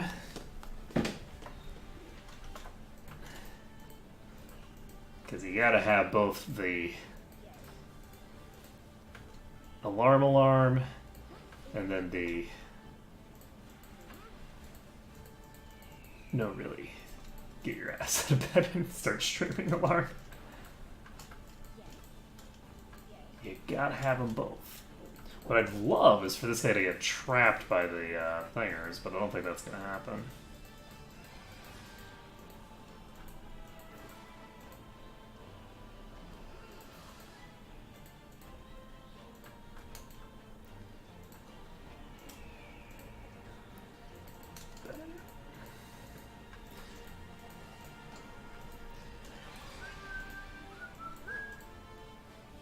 Should not have canceled that, but that's okay. Oh shit, too far. Vainly you sought the power of Ragnaros.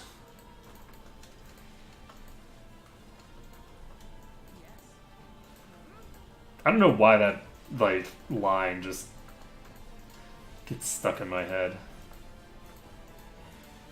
I don't think that's even the right line.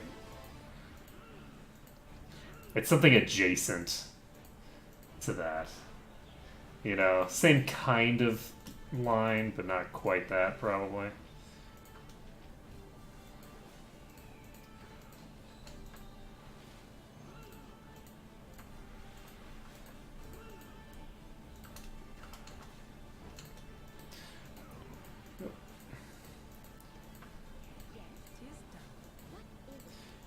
Keep on moving, keep on moving, go.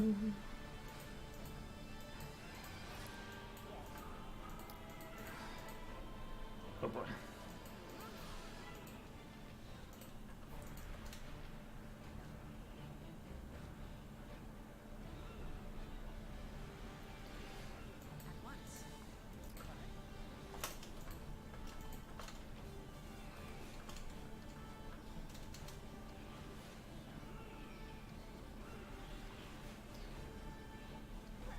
Oh, shit. Mistakes are made. Wasn't paying enough attention. Okay. Oh shit, I'm too far away.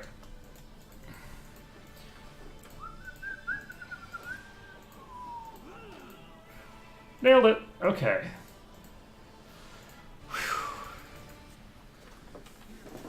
Okay, good job, team.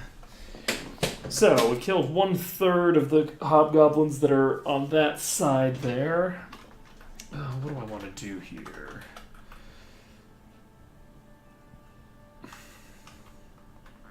I could actually use Charm Person on one of them. I think they do count as people. So...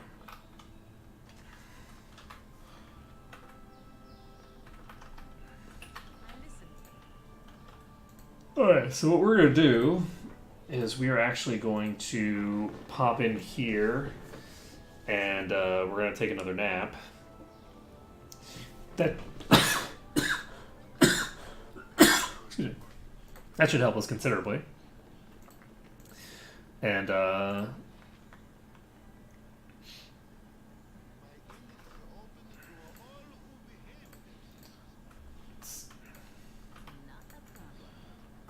I now have 4 castings of command. That's what I like to say. I don't have the ability to cure Severia right now, but I have a lot of commands. So if I can single pull a hobgoblin, I can basically just blow it up with commands. And I think we're probably gonna have that be our current strat. I'm not gonna be wandering around and kiting for days. We've kited enough of these hobgoblins to demonstrate that it can be done. We don't need to do that. We can save ourselves some time and energy by just trying to blow them up a bit. So you... We could also try to charm this one. I'm going to turn the thing off and...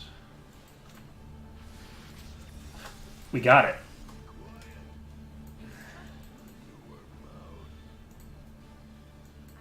Alright, so these hobgoblins are going to start beating the shit out of each other.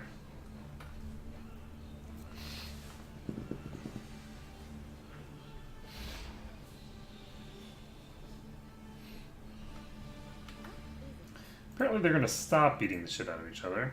That was fast.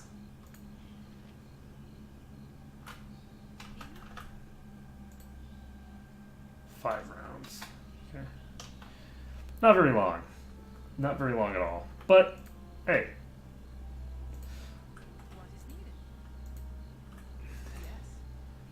Got a little bit of damage into it. How do I stop? Nope, that's not the right button.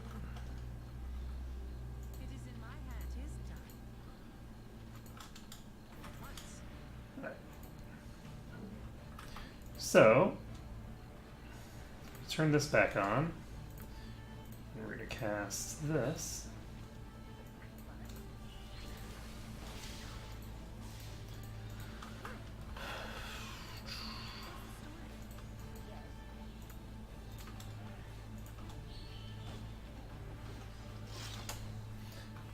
I did much faster than I was anticipating.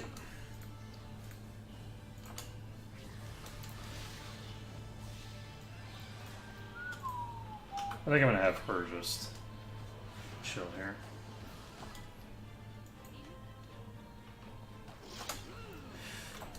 Thanks for me. But yeah, you can see that when I start using command to its proper purpose, it helps considerably. Do a lot more damage that way. So we'll be able to speed things up here. We can basically get the money here. I don't think color spray works on anything.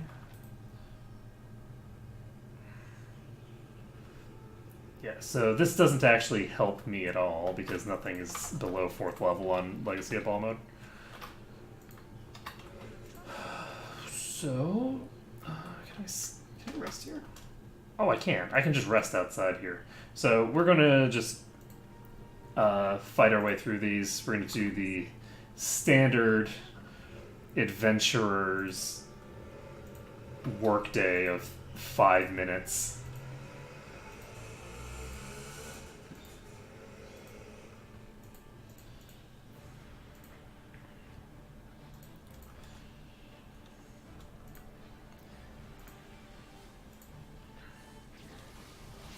This thing's unconscious. This guy.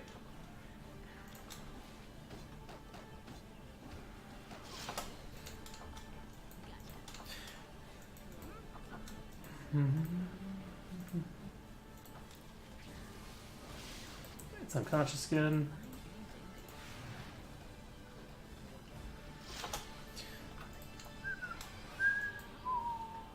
Do I want... Jeez, no! Okay.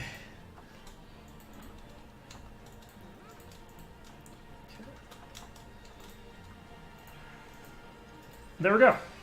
Severia levels up again, and that's good. We got Joyous Flame Dance Ring, Cha-ching, and we got some gemstones, some leather armor, and Severia can level up. So, we're going to put another pip into longswords.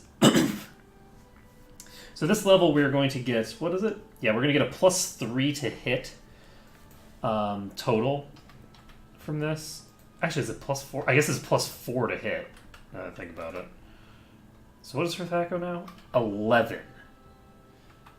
Very nice. So her Thaco is 11 now.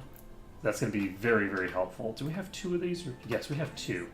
So we could theoretically pull another one. Let's see.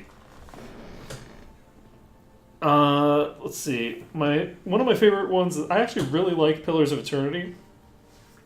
Pillars of Eternity is really good. The first one is at any rate. The second one I have just started and I'm not sure how I feel about it yet. I figured out why the gameplay was going so slow, so I should be able to hopefully fix it. But we will see.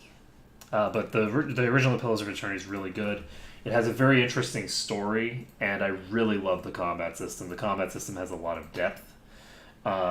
If you look at like the Baldur's Gate series, the Baldur's Gate series has a lot of like my cheese is greater than your cheese kind of gameplay, where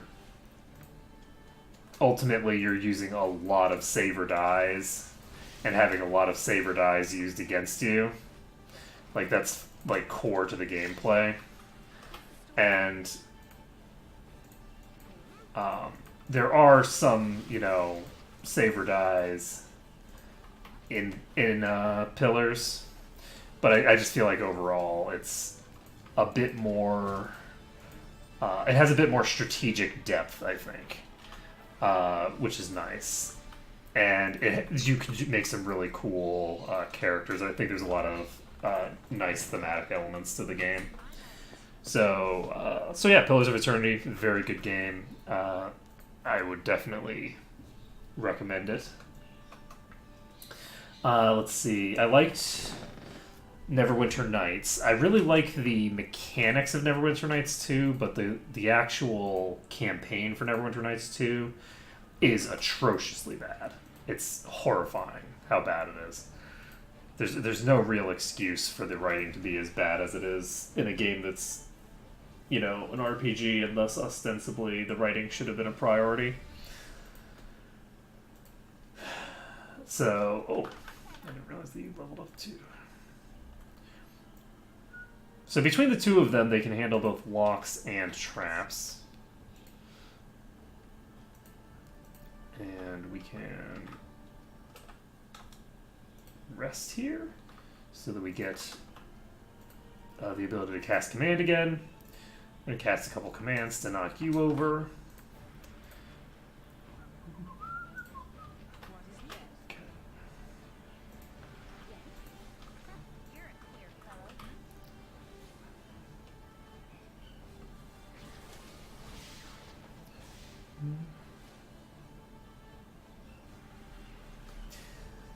Yeah, I don't know how that writing ended up happening.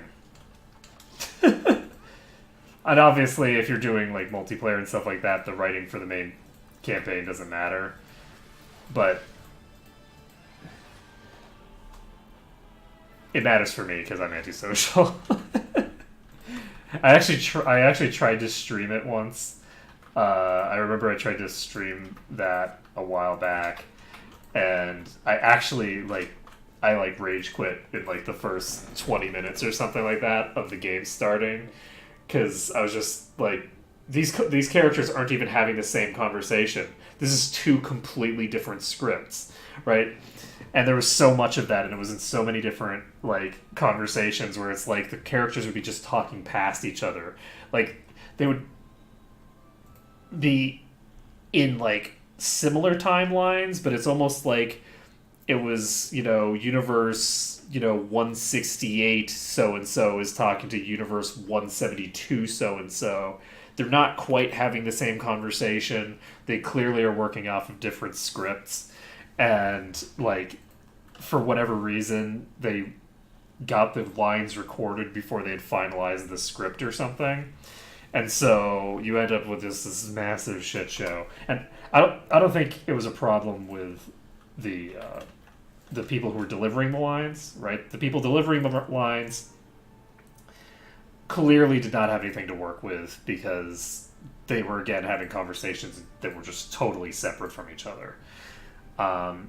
It wasn't the kind of problem where, like, if you look at Kingdom Hearts, you'll often see that the direction wasn't great in terms of the lines will be read incorrectly. So, like, you'll have weird stuff, like in the very beginning of Kingdom Hearts, you'll have there's this line where Sora goes, "Huh? Where did you come from?" And it's like, it was read, if you read it differently, it could fit in the place in the conversation that it appears, but the way that it's read, it would fit at a different location in the conversation, right? It's just two different positions in the conversation. So it wasn't that kind of problem. It was more just like, you know, this character here was given this script, this person over here was given this other script, and they are just talking past each other. So, anyway. That being said, I'm not usually terribly impressed with writing in games. Honestly, I'm not usually terribly impressed with writing anywhere. Don't get me wrong. I'm very choosy when it comes to my writing these days. I used to not be. When I was younger, I would just consume media, just consume writing, just all of it, right? And when I started writing myself, that's when I started to. Well, I mean, I've been writing myself for a while. When I first published is when I started really, like, becoming more choosy about what I read. And so now it's like, I only read a few different people because I just don't find it's worthwhile to read other stuff. Not because I think that it's bad, but because it's not good enough to get over my disinterest in reading now. Because once you start writing, why would you be reading?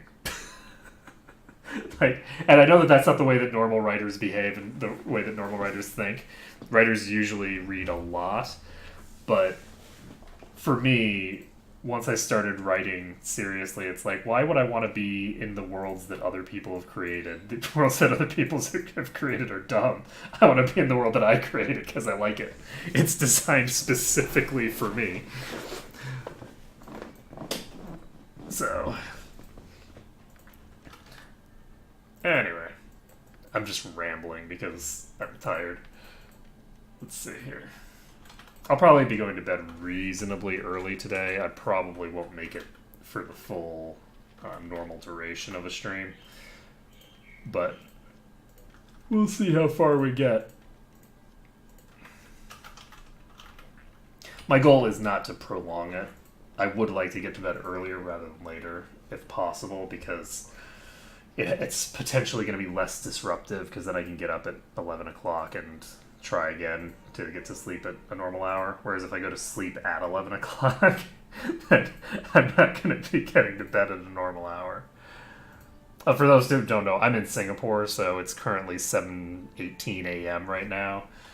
It is early morning.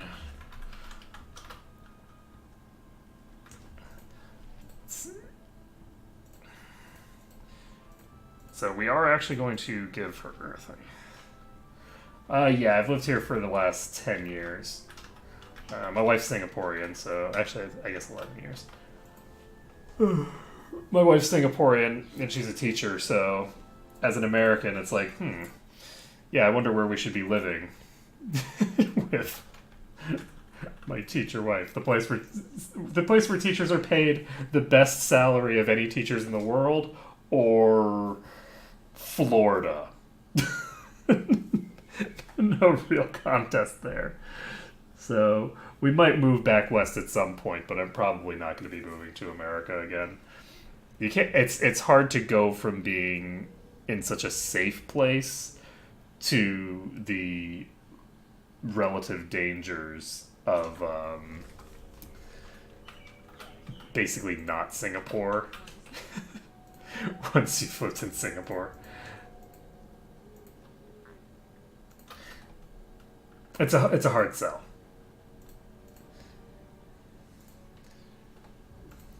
It's also nice because, oh yeah, Singapore is like, I don't know what country you're from, but to give you an idea, I lived for a while in some dinky little town, in Minnesota. And Minnesota is a relatively safe state. Like, it's one of the safer states. And that town was probably one of the safer places in the state. Because it's like, it's some dinky little town. You have a murder once every decade, and that's a giant surprise to everyone, right? Everyone knows each other's names, all that, cheers stuff, right? Well,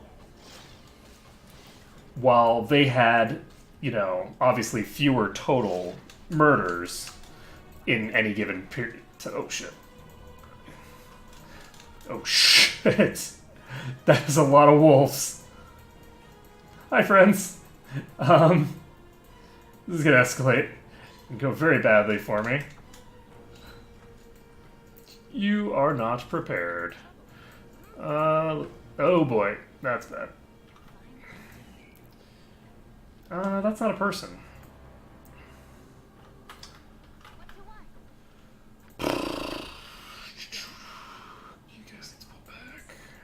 Is it part? There's no way I'm gonna be able to. Okay, we're just gonna end this. There's too many wolves here now. Holy shit, that's a lot of wolves.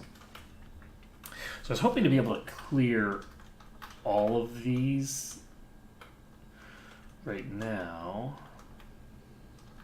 That would be really nice, but I might need to get other stuff. Oh, so anyway, so I was in, safe town, safe place, but the murder rate in Mound, even though they have a murder every, decade or so, I think it's every half decade or so, but even though the murder rate is that low, it's still something like quadruple Singapore's.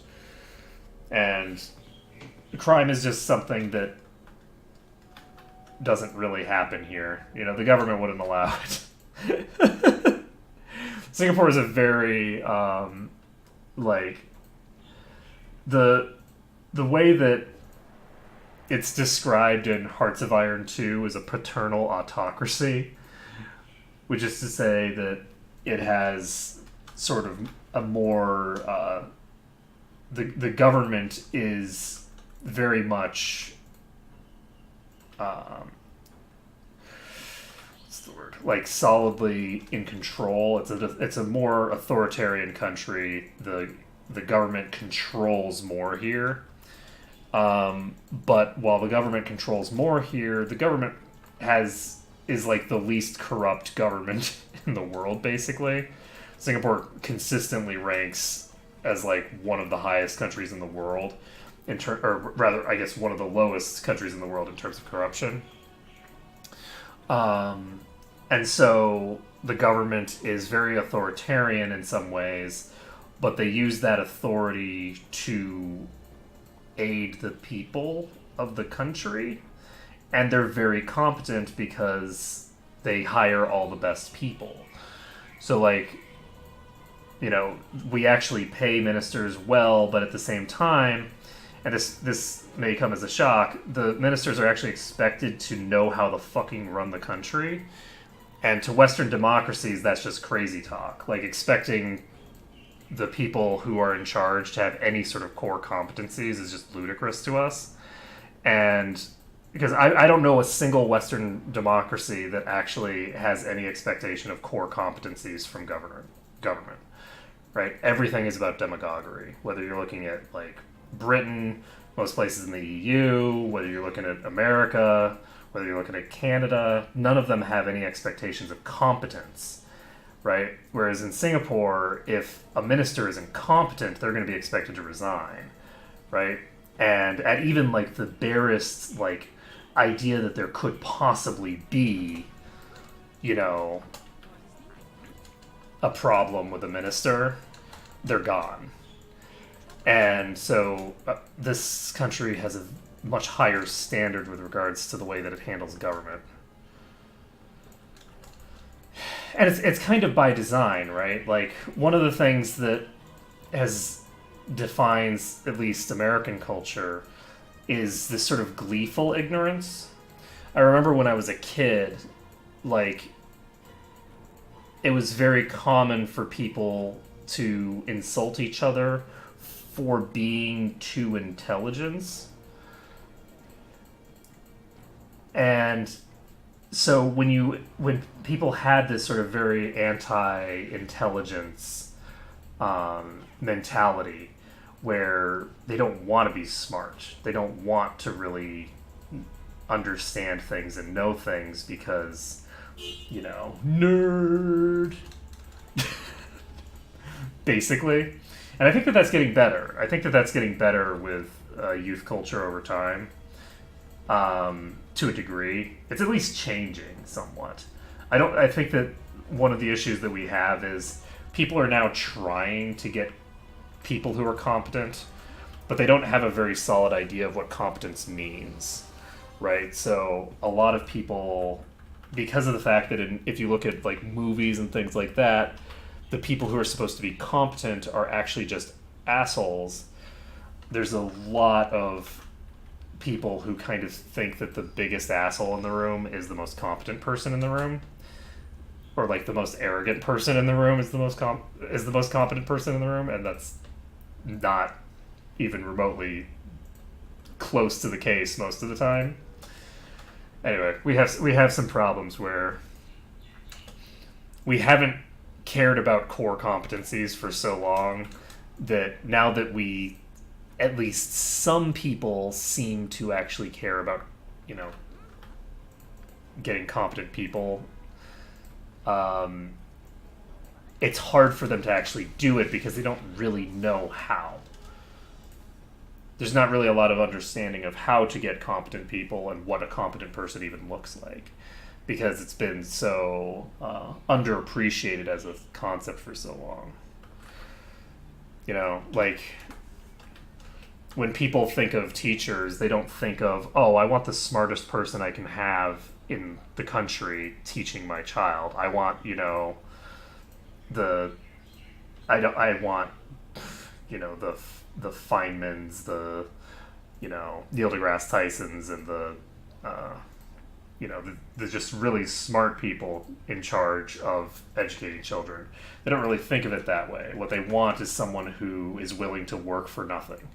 They want someone who's willing to devote their entire lives to teaching, regardless of whether they really have those core competencies under control. And so it's a lack of understanding of what actually results in, you know, good results. Because good results come from getting the best people to do the job in the job. And the best people are not the cheapest people. They're not the people that will just do the job even though you're not going to respect them or pay them. Those aren't the best people for the job. Let's see. I'm trying to remember what this is. 3... Oh, that was not how that's supposed to go. Alright, so it's 1, 1, 3. Okay, there we go. Blah, blah, blah, blah, blah, blah. Okay, there we go. Sorry, I wasn't paying attention.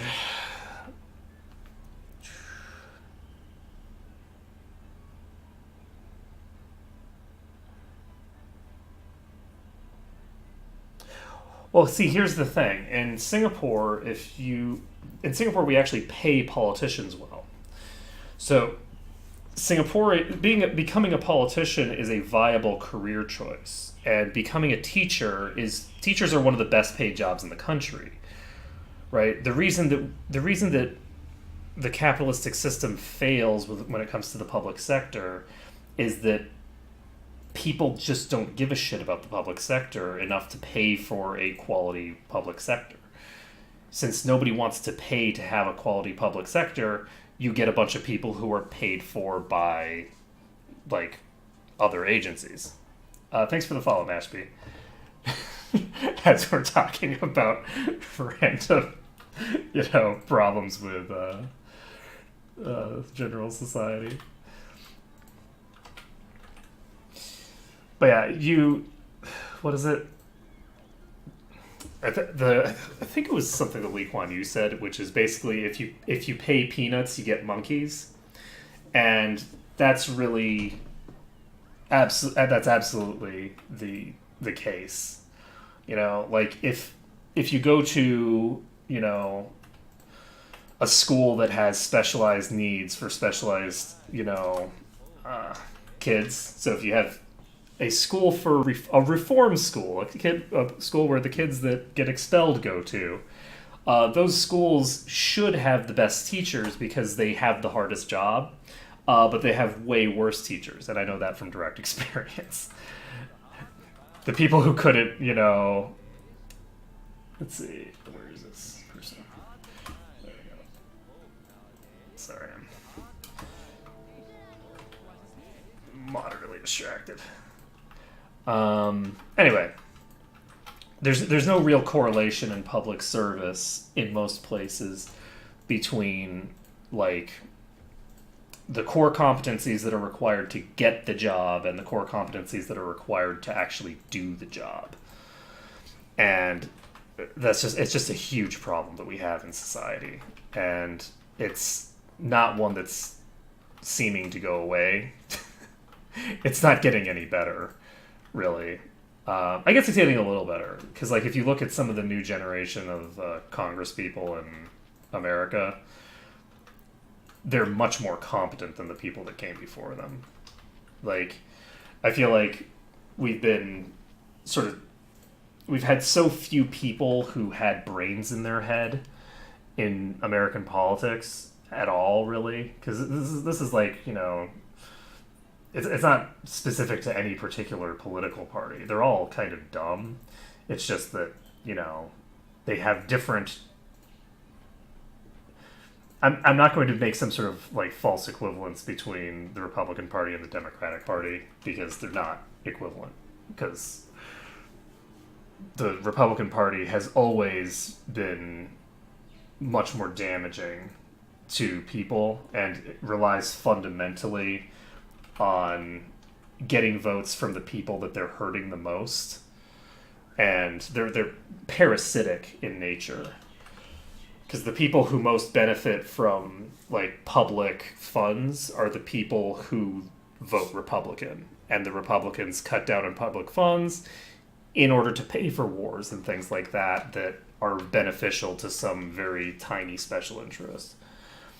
But while their demagoguery, like their actual like positions, are very different, in terms of core competency, I don't think that the Republicans or the Democrats are particularly more competent usually. But the new breed of Democrats that have kind of initiated the little mini coup in the party recently seem much more competent, which is good, because we need competent people in office. It's something that Americans don't think we need, but we really do need people who know what the fuck they're doing. Turns out that everything is much smoother if people actually have some fucking idea what's going on, how to actually run a country. But people who are at least trying to learn as opposed to just doing whatever they want. It makes a big difference when people actually care about results. Anyway, I really enjoy. I love Singapore. One of the things that's nice about being in Singapore is that anytime I hear about something the government's doing, even if I'm initially like, oh god, this sounds like, ooh, this is not right. This is unacceptable for blah blah blah whatever reason, and I get on my high horse. Almost invariably, as I find out more information about what the like totality of the situation is, I basically just change my mind. You know what I mean? Where it's like the government's competent, right? And they're more competent than this random asshole. So, generally speaking, the decision making that they have is based on more facts than I have. Shocking. Which is like it's totally the opposite from what I'm used to. It takes a lot of getting used to, actually. There's a lot of systems here where it's just like, it makes you uncomfortable as an American. Because as an American, like, Americans hate the government. And they're very, very distrustful of government generally. And it's very difficult to convince an American that the government is going to be capable of doing anything competently. And, you'll be able to convince them to get the government involved in certain circumstances, and Americans will occasionally grudgingly admit that a certain thing needs to be done by the government. But it has to be required. There has to be like a clear cut. There's no way that anyone else could theoretically do this before Americans are willing to get the government involved. It's terrible, right? Whereas here it's just very different.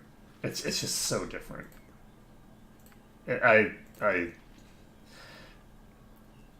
This is the first country that I came to, and this is basically the first country that I've ever been in where there was the expectation that if the government was doing something, they probably had a damn good reason for it. And, by the way, Silky is broken as hell. Look at the amount of damage she's doing with that stick of hers. That was a low damage hit for her as well. Alright, so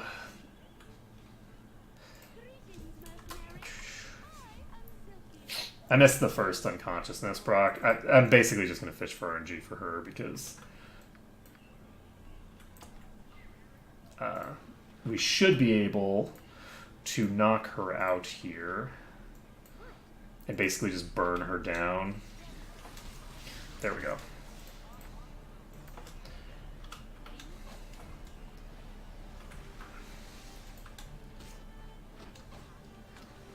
So she just failed her spell. You just pull her back.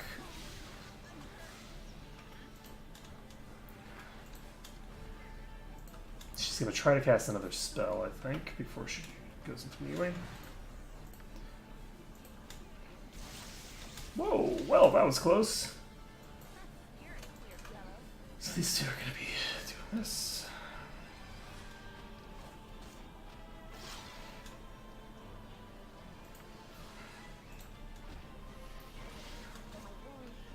And that's not good. That's not good at all. I am what I'm doing right now is I'm doing the streaming stuff. So this is, for now, this is my work. I've done a lot of different types of work. I've done writing. I was doing modeling for a while.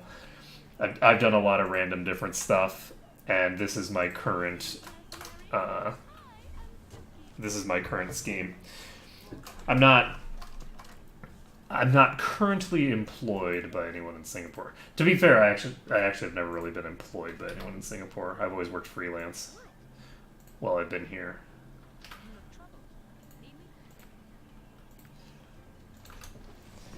But yeah, so we're basically looking to see how I can do with the streaming thing.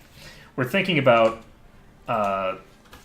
moving to Vancouver for a while. And if we end up moving to Vancouver, God damn it. If we end up moving to Vancouver, then I'll be, I probably should just heal myself, huh?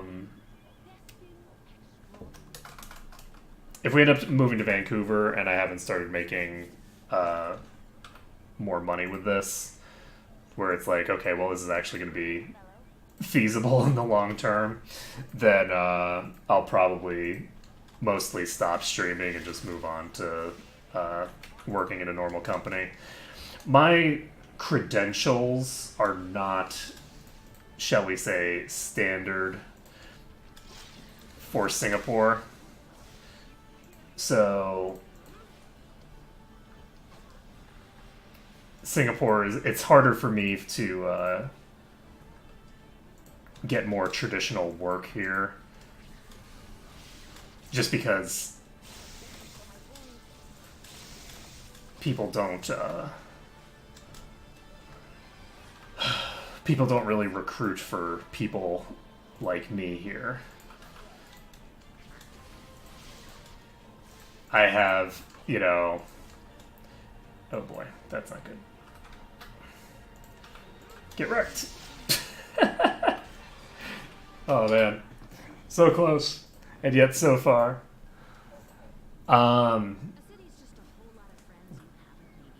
It is. That's true. Oh, so anyway, so like, it's a bit harder to get into different things here. But anyway, let's see what we're talking about.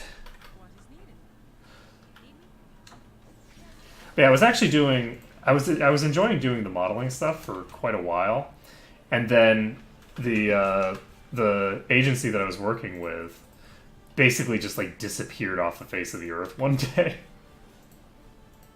They just basically fell into a cave and never came back. It was pretty weird.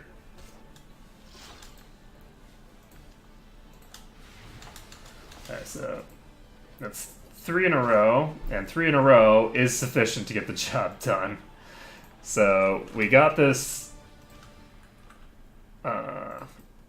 quarterstaff +1. We can give that to her. And we did not loot everything, I don't think. We did not loot this.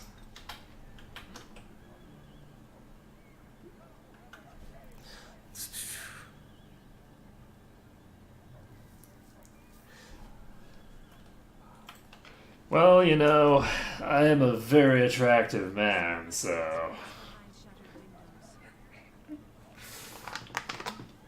Not really. We'll pretend.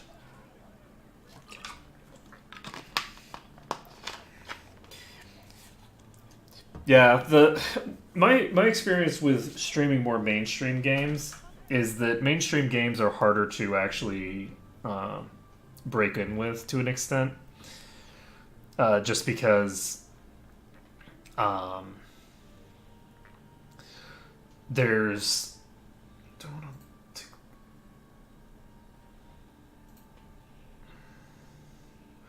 I don't see much reason why I would be doing any of these, honestly.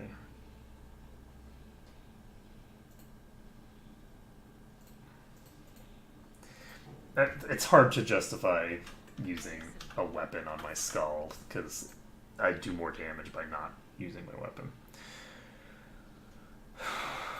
Okay, so should have taken the halberd or something, probably.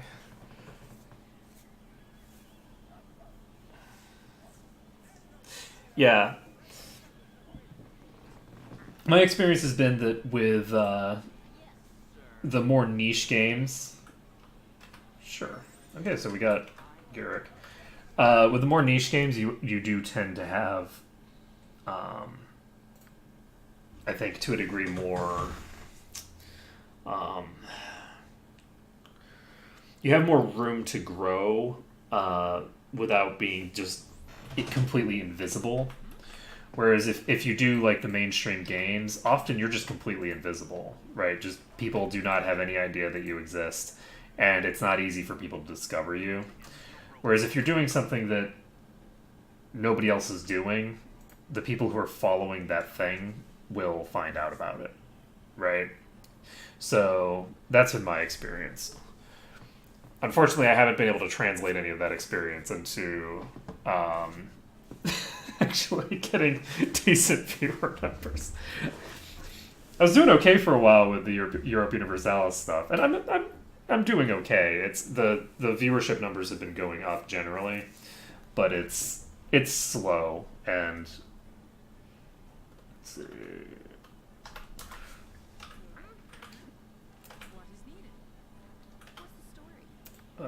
So we'll just have to see over time how it ends up working out. But that escalated quickly. Oh man, these encounters are. Where are you?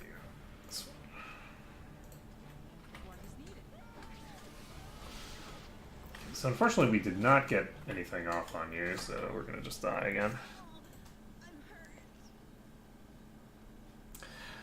It's not too bad, actually. I think that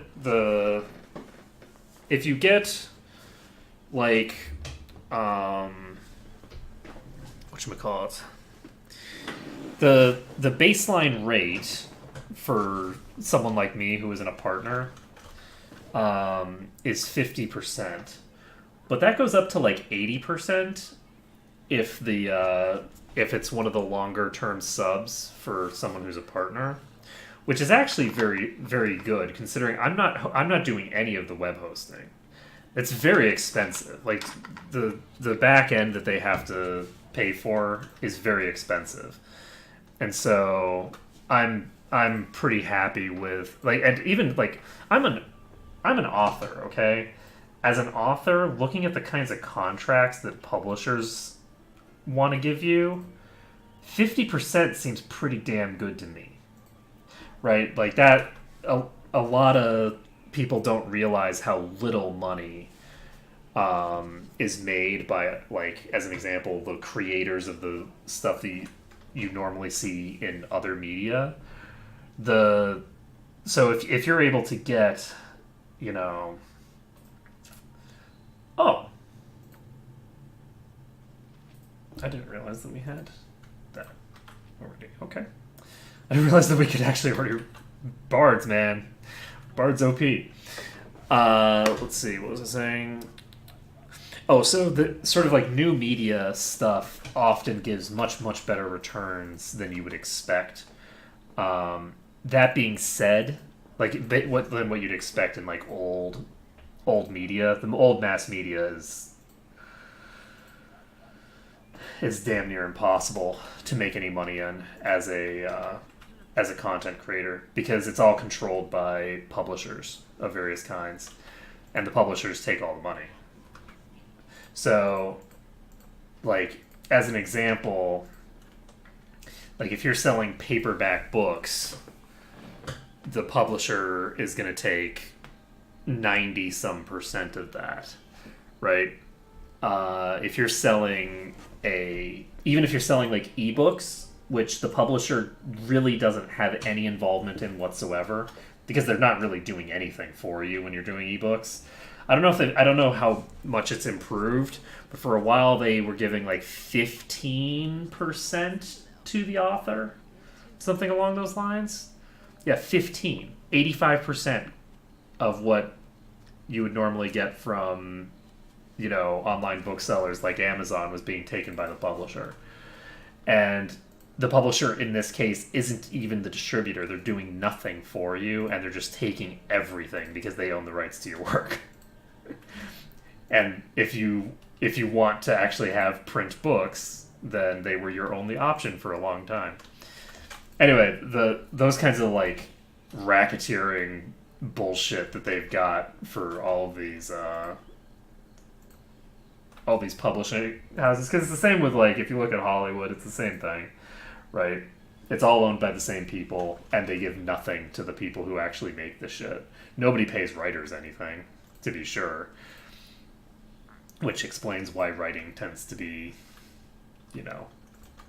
again, you pay peanuts, you get monkeys. So anyway, yeah, so the sort of margins for Twitch look pretty reasonable. I'm happy to be off of YouTube, because YouTube, being an advertising-based service, is a big problem, because I think advertisers are not... It's hard to develop the kind of relationship with your audience that you're supposed to have with these kinds of platforms, while you don't actually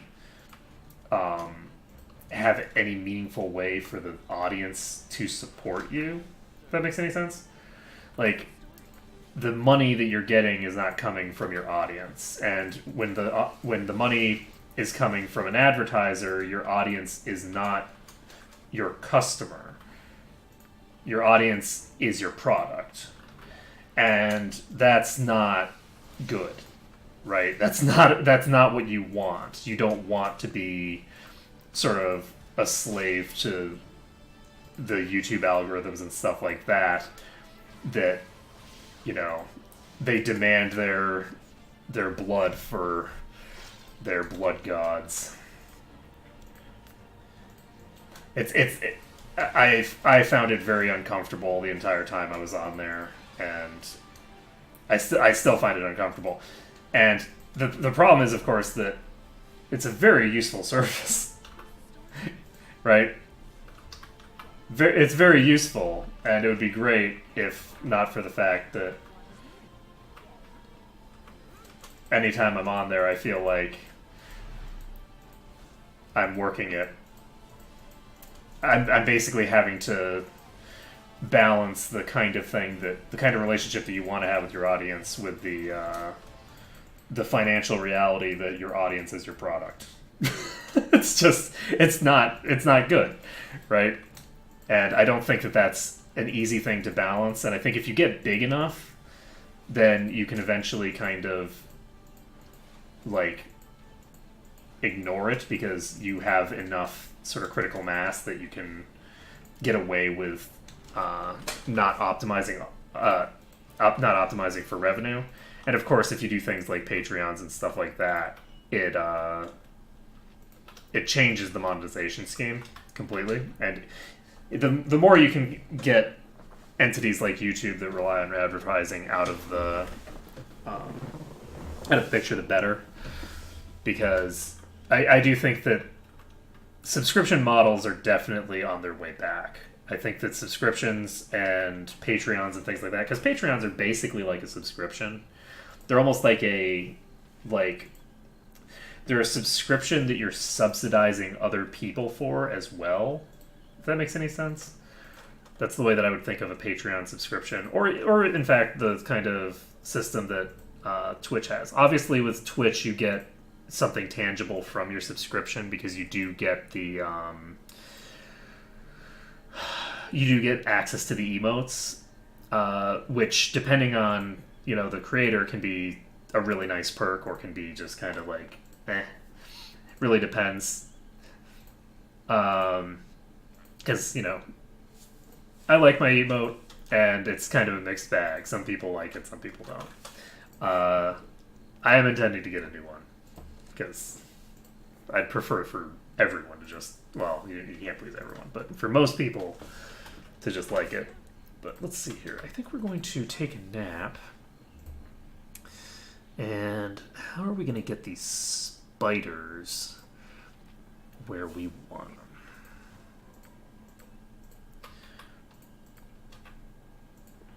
If we can get these spiders dealt with, we'll have another cleric level, so then we'll get second level cleric spells.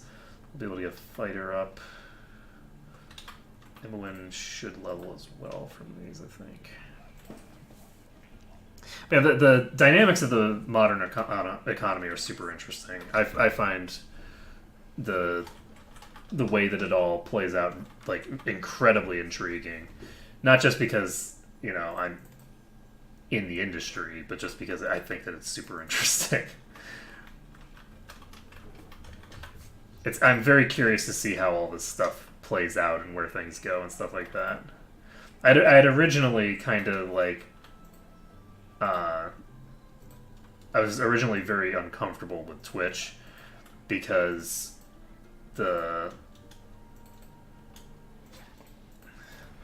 Okay, we've got just one. Sorry, because the back when I first started, their systems really just were like, so in order to be able to monetize this platform, or to be able to use basically any of the perks of this platform at all, you have to be like one of 50-ish creators, right? Because when I first got on here, it was pretty early, and it was literally like, okay, there's a few dozen creators who have a large enough thing to actually be made partner. This was before they had affiliates, and if you weren't a partner, you didn't get access to anything, right? None of the cool features of the site. And then I basically disappeared for I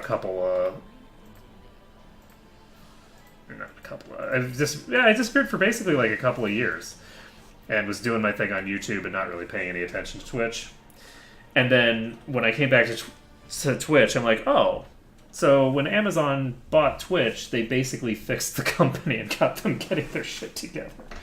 So, like one of the big problems that there was back in the day that doesn't seem to be as much of a problem now, for a variety of reasons. But one of the problems was that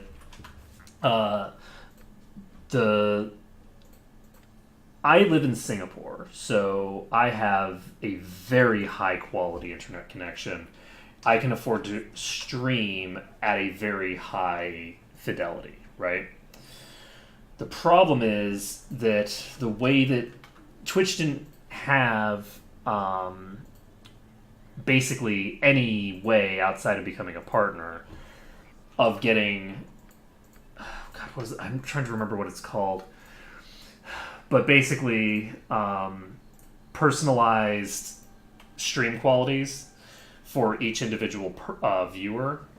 So if I was streaming at 1080p and a viewer couldn't handle 1080p on input, on the inbound, if they couldn't handle that, then their stream quality suffered. So the higher the quality that I would make the stream, the higher the quality of the stream is. But then the more people who get left behind, the more people who are just buffering continuously and can't actually watch it. And that was something that basically single-handedly got me to abandon Twitch. It was that was the primary thing that got me to abandon Twitch back in the day. And then when I came back in part because there was all these different issues. I don't even remember what they all were, but they had just been fixed, and it's like, oh, they actually are fixing some problems. That's amazing. People can fix problems? Holy crap. What is it, Singapore? So anyway, so I've been reasonably impressed with Twitch, and I like all the mechanics. I like the raids. I like all of the sort of like I like all of the community elements that are just sort of built into the system, because there's just a lot of really cool shit that's built in now that I think is a lot of fun for everyone involved. That makes, you know, it easier to like I don't know, it just makes it easier to have fun with it and to do more with the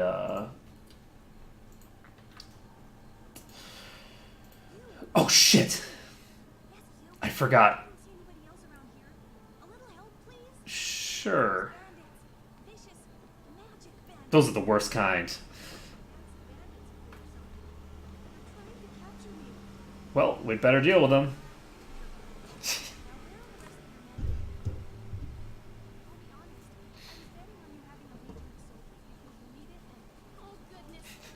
I really like Mira.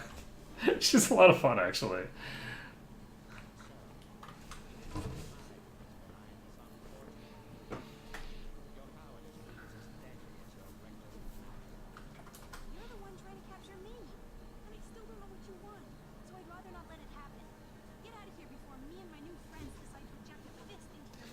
Yeah.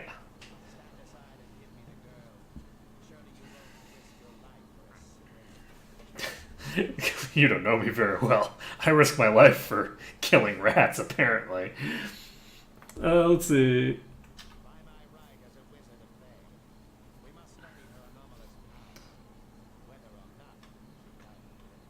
Let me guess. By study, you mean dissect.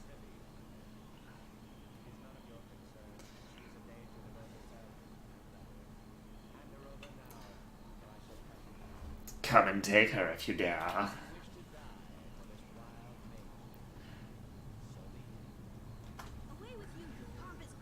Get wrecked.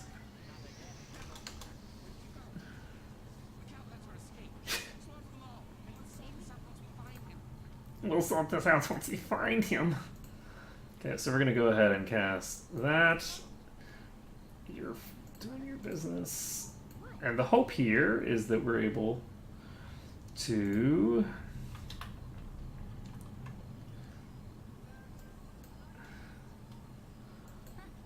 have this go well. So, time to fire. Time to fire.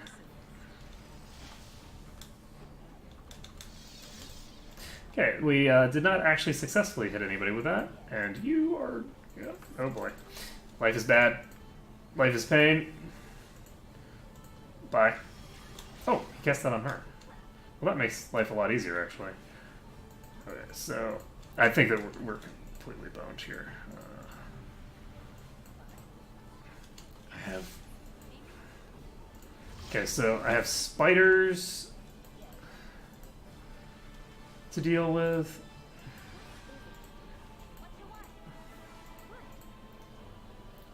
I have two bards just singing. Oh shit, that's not good.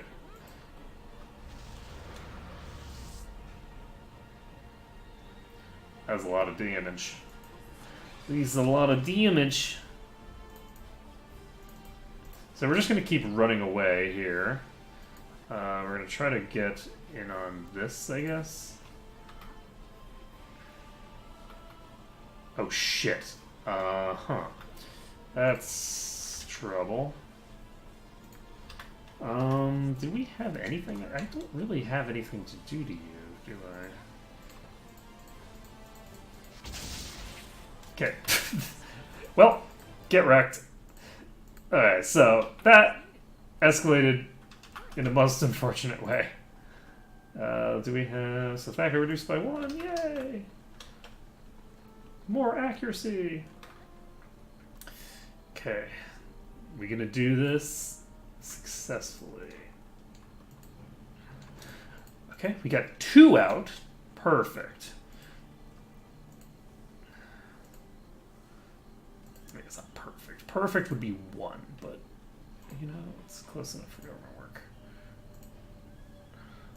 So my hope here is to just keep running north.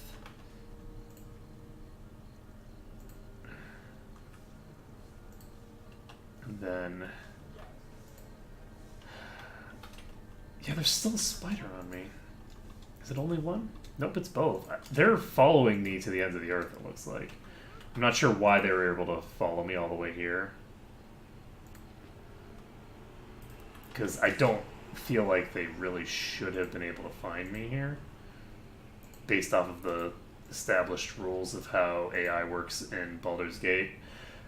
But, unfortunately, and this is the one, I think, reasonably major issue that there is with Enhanced Edition, the AI isn't consistent in its design between the Icewind Dale style and the Baldur's Gate style.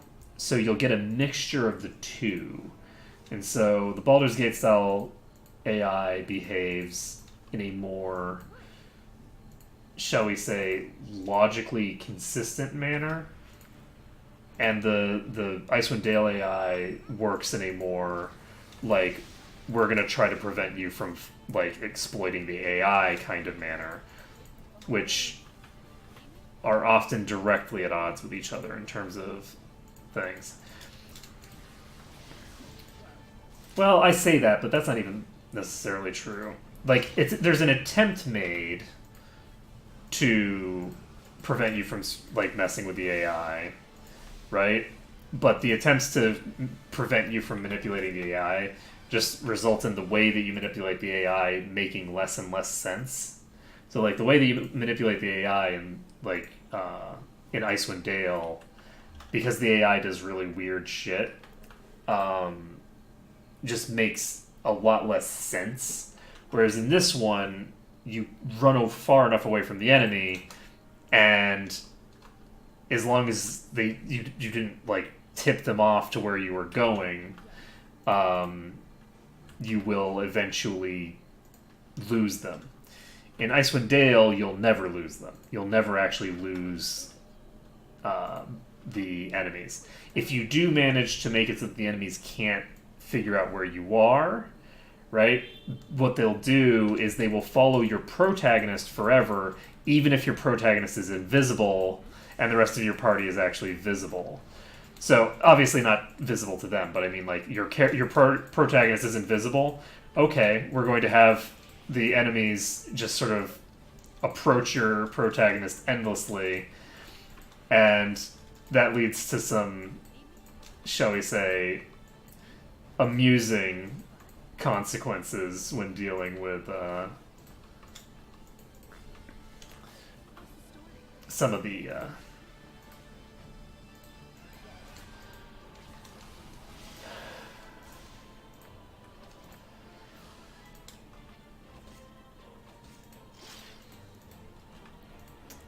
when dealing with certain mechanics. So, like, when you're dealing with that approach mechanic, you can basically just bury all of the enemies in a hole in the wall. So you can basically just lure them all with your protagonist, and then you sit your protagonists in a wall area, and they will continue trying to get to your protagonist and be unable to. Well, I mean, they'll be right on top of you, but you're invisible. And then you AoE bomb just outside of range of hitting your own party member, and you just blow up every single enemy. And what's cool is that they actually added in Icewind Dale, and at least I'm pretty sure, I think this was a Heart of Fury edition, they added the ability for enemies to aggro each other, in the sense of, like, if you aggro one enemy and drag it by another enemy, that other enemy will aggro as well, so they can call each other in. Now, this sounds like better AI on its face, right? It sounds sensible. But then you realize that, oh, what this means is that I can literally create an invisible party member, and if I set my main character to be invisible at all times, I can have the rest of my party just AoE bomb completely freely on the entire enemy army, just by running my protagonist through everything while invisible, to drag the enemies that have already been aggroed into the new enemies, and thus aggro the new enemies, because they can't see me, but they're aggroed by the enemies that are already following me. And so then you drag the entire, swarm into a corner, and once you've dragged the whole swarm into a corner, you AoE bomb them, and life is great. And that is like one of the most cheesy, ridiculous strategies. Like, just absolutely cheesy and ludicrous. But it works, and it's just kind of funny because when you end up with the attempts to improve AI have a tendency to backfire on you, and I feel like that's a classic example where it's like, okay, well, we're going to prevent these dang players from, doing weirdo stuff to manipulate the AI, and you close one hole and you open 3 more. But the door that you closed is a heck of a lot more coherent than the hole that you opened. It's going good now, Ash. So basically I made a couple of changes. So I doubled the game speed, because it turns out that I can just increase the frames that the game runs at. And if I increase the frames that the game runs at, because frames are the base unit of time in the game, I can just double the speed the game runs. So that's great. Considering that I'm doing all this kiting, it's very nice to be able to just do that. And then, in addition to that, I also I just restarted the game, and I changed it so that this game is it's based off of Heart of Fury mode, which is like a new game plus type mode for Icewind Dale. But for some strange reason, whatever reason, they decided that in this version they would remove the EXP boosted mechanic. But it's still in the ini file, or the Lua file, rather, that allows you to basically put it back. So you can basically re-add that. So I doubled the actual speed the game runs at, and I made it so that I'm actually getting proper experience. I realized that the last time I played, I actually was not playing on the exact same setting that I'm on now, because the Legacy of Ball setting now has a -11 to enemy AC, and negatives are good in this case. It's basically, if you had a 55% chance to hit an enemy before that patch, you now have a 5% chance to hit that enemy. And, yeah, it's kind of ridiculous. This is in addition to all of the HP that they have. And so, since in Baldur's Gate 1, you don't actually get enough, accuracy over the course of the game to even make up for that. So, under normal circumstances, if you weren't playing on Legacy of Ball mode, a level 1 character would have, X number of accuracy. At the very end at the maximum level, I'm probably going to have lower accuracy than I had, lower effective accuracy on most of my characters than I started the game with, because of the difference in that.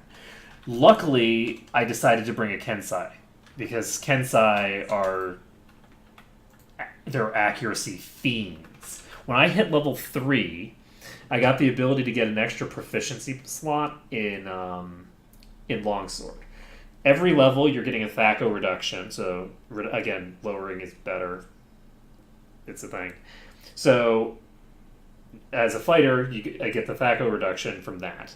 Then, in addition, I got a +2 or a -2 to THAC0 from getting 3 points or 3 pips in longsword, right? Instead of 2, you get a +2 bonus to your accuracy from that. And Kensai get a special ability where every 3 levels they get a +1 to their hit and a +1 to their damage. So it's like 4. So that's like you go from, if I could only hit on a 19, I can now hit on a 15. Right? It's a just crazy, crazy amount of accuracy. Now, that being said, while it is a crazy amount of accuracy, it isn't that crazy because it turns out that basically most enemies I have such low accuracy against that it's functionally 0. I can only hit them on a crit. And if you get your accuracy low enough, eventually you reach the point where you're not actually getting it helped at all by increasing it until you get it increased by a considerable margin. Okay. Are you going to attack?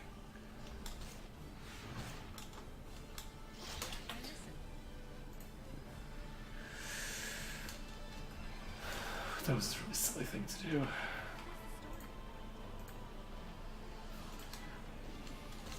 Okay. I think this will be sufficient to take it out. Why aren't you using your proper... Okay, this is... Oh.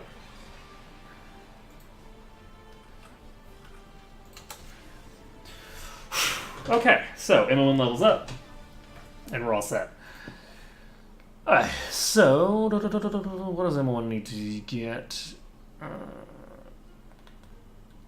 going to give her dagger. She's not going to be using it probably, but it's fine. Alright, so we finished that. And we have gotten this quest complete. So we can get the massive EXP from turning in like 2 EXP or whatever.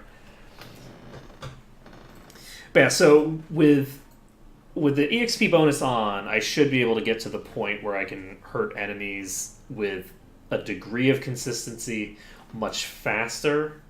And I don't have to feel like I can't bring party members along. Because in the other one, because of the accuracy penalty, getting more party members, who gives a shit? It doesn't matter if you have more party members because the party members aren't going to do anything at all. They can't hurt enemies. So you need to get the levels so that you can get to past the threshold where you can hit at a 19. Because I'm unable to hit unable to hit anything except on a 20 for so long. And so with the EXP bonus on, I feel like, okay, I can actually bring party members along. I can do all the things that I want to be doing to, be able to have like an enjoyable run where I sort of flip through all of the different party members. Like I'm probably going to drop Garrick off here. I might actually drop Imoen off here as well.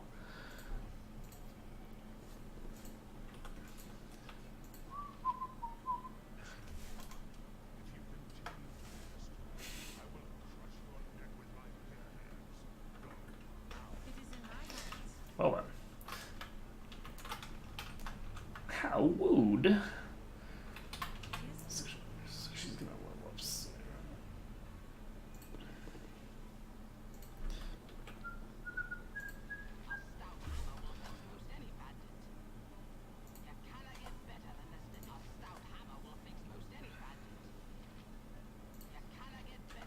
Oh, a sweet group of adventurers.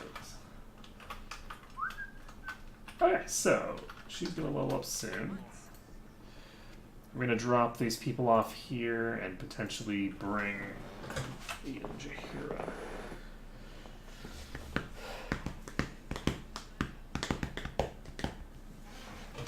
Don't think I necessarily need her right now.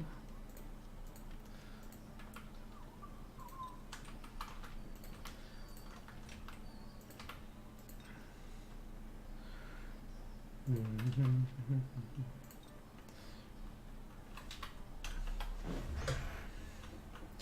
much money do I have? I have 1,200, so we don't have the ability to pick up the full plate anytime too soon.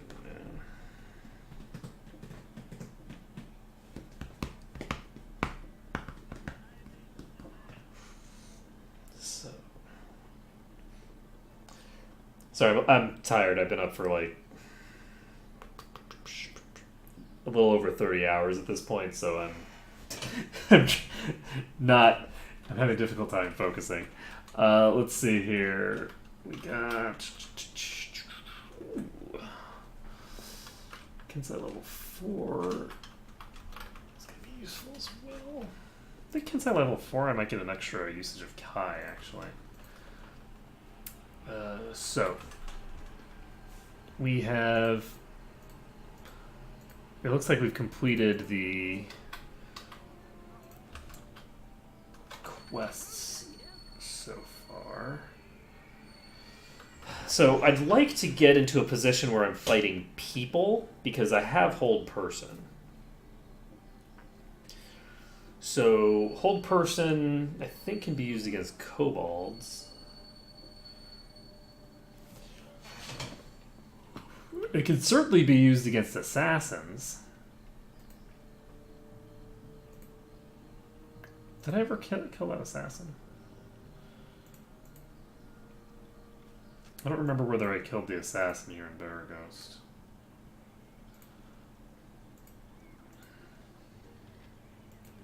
Nope. We're not going to go after Mira yet.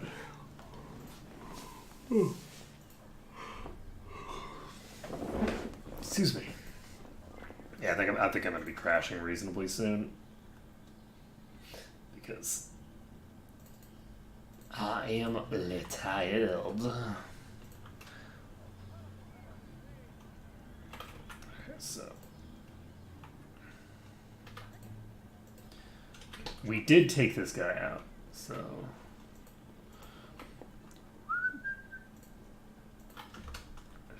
we have a couple options here. We could go after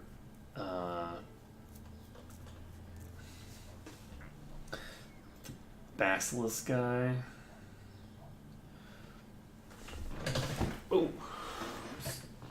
stay. We could go to the temple. We could go to the Ankeg farms. These Ankeg farms would be pretty nice. I think each Ankeg is worth 3,000 experience or something. It's gonna be a thing. I'm actually substantially higher level now than I was the first time I was coming over here.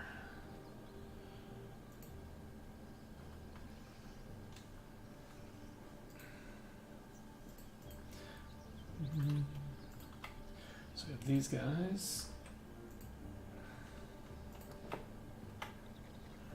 Okay, so I don't have blind. There's an Ankeg here.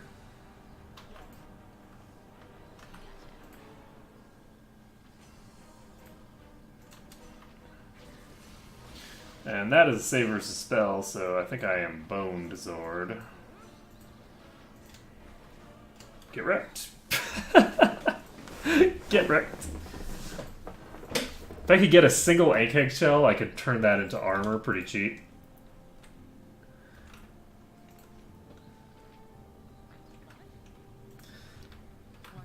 But getting that one Ankeg shell is non-trivial. Oh, jeez. Bandits. Bandits. Gotta stay away from them. Oh shit. Cannot stay away from them, apparently. Can't stop, won't stop. Okay. You know what? I'm gonna cast Charm Person on you.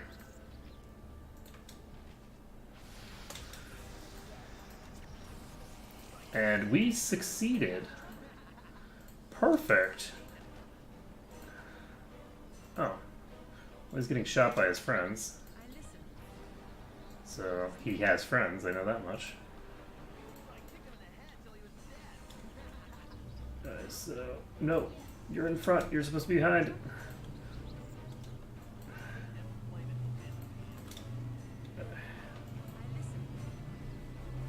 What?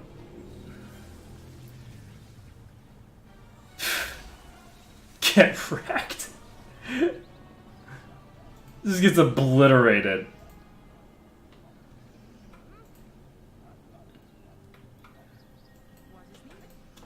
Okay.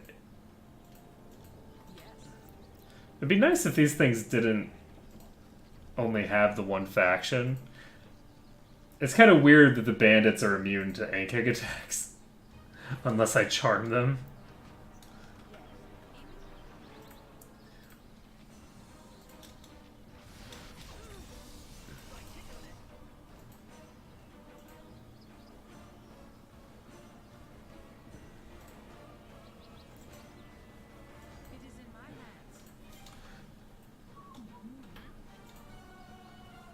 Oh, Jesus Christ. We've aggroed way too many bandits. I was thinking that we would be able to just get into some fights with Ankegs, but clearly that has not been how this has worked so far.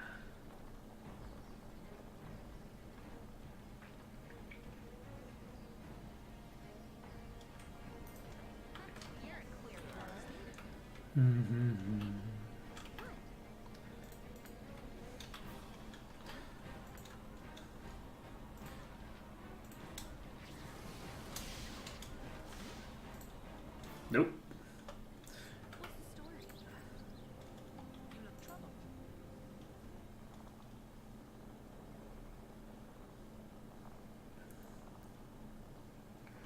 Okay.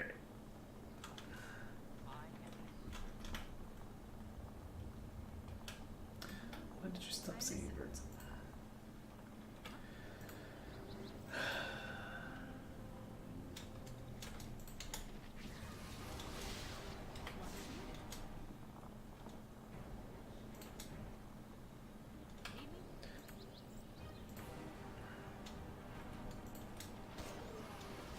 Okay, this thing's now unconscious.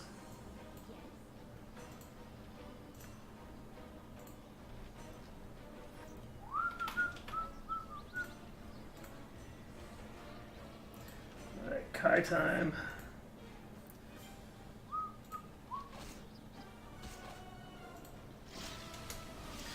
Nice, we got it again. I don't think this is going to be enough, though. It's not enough. We don't have enough.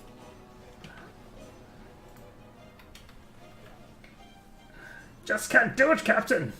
We don't have the power.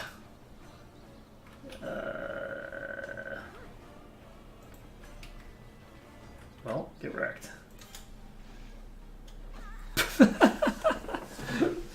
Alright.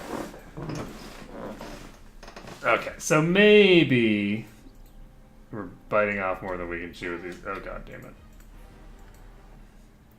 You know what? We're gonna let this auto-save, actually. I think that's simpler. Okay.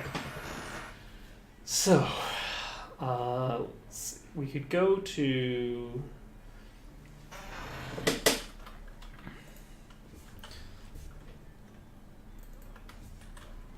could go to the west if we wanted.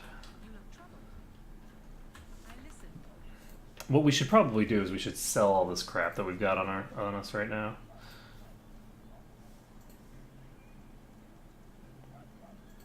Because if we sell all this crap, that'll help us a lot. Alright, so...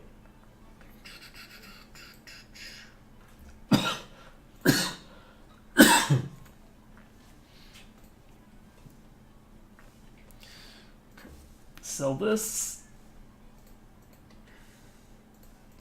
So selling all this crap gets rid of a bunch of inventory clutter.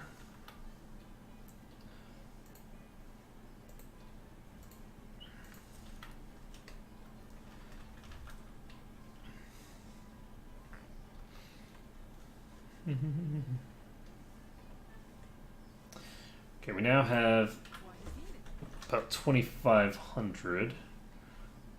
Is this a scroll case? This is. All right, so I think actually I'm starting to really all of a sudden I'm starting to really feel the fatigue. So I think I'm actually able to I'm going to be able to get to sleep now. So I'm going to be ending things here for today. I do apologize for the sort of like early end. It's only 8:30 in the morning, but this is what happens when you're insomniac. So I'm going to go ahead and end things here for today. I'm actually really enjoying this. Now that we've got it on the faster speed and we've got it on, and we're actually getting experience, this is going to play out, I think, much more pleasantly from here on out. So that is going to be it for today. So thank you everyone for watching. It has been a pleasure to stream this for you today. And hopefully tomorrow I will have a better idea of what I actually want to do. Because I'm I'm so loopy right now, I have no idea what I want to do. Later, folks.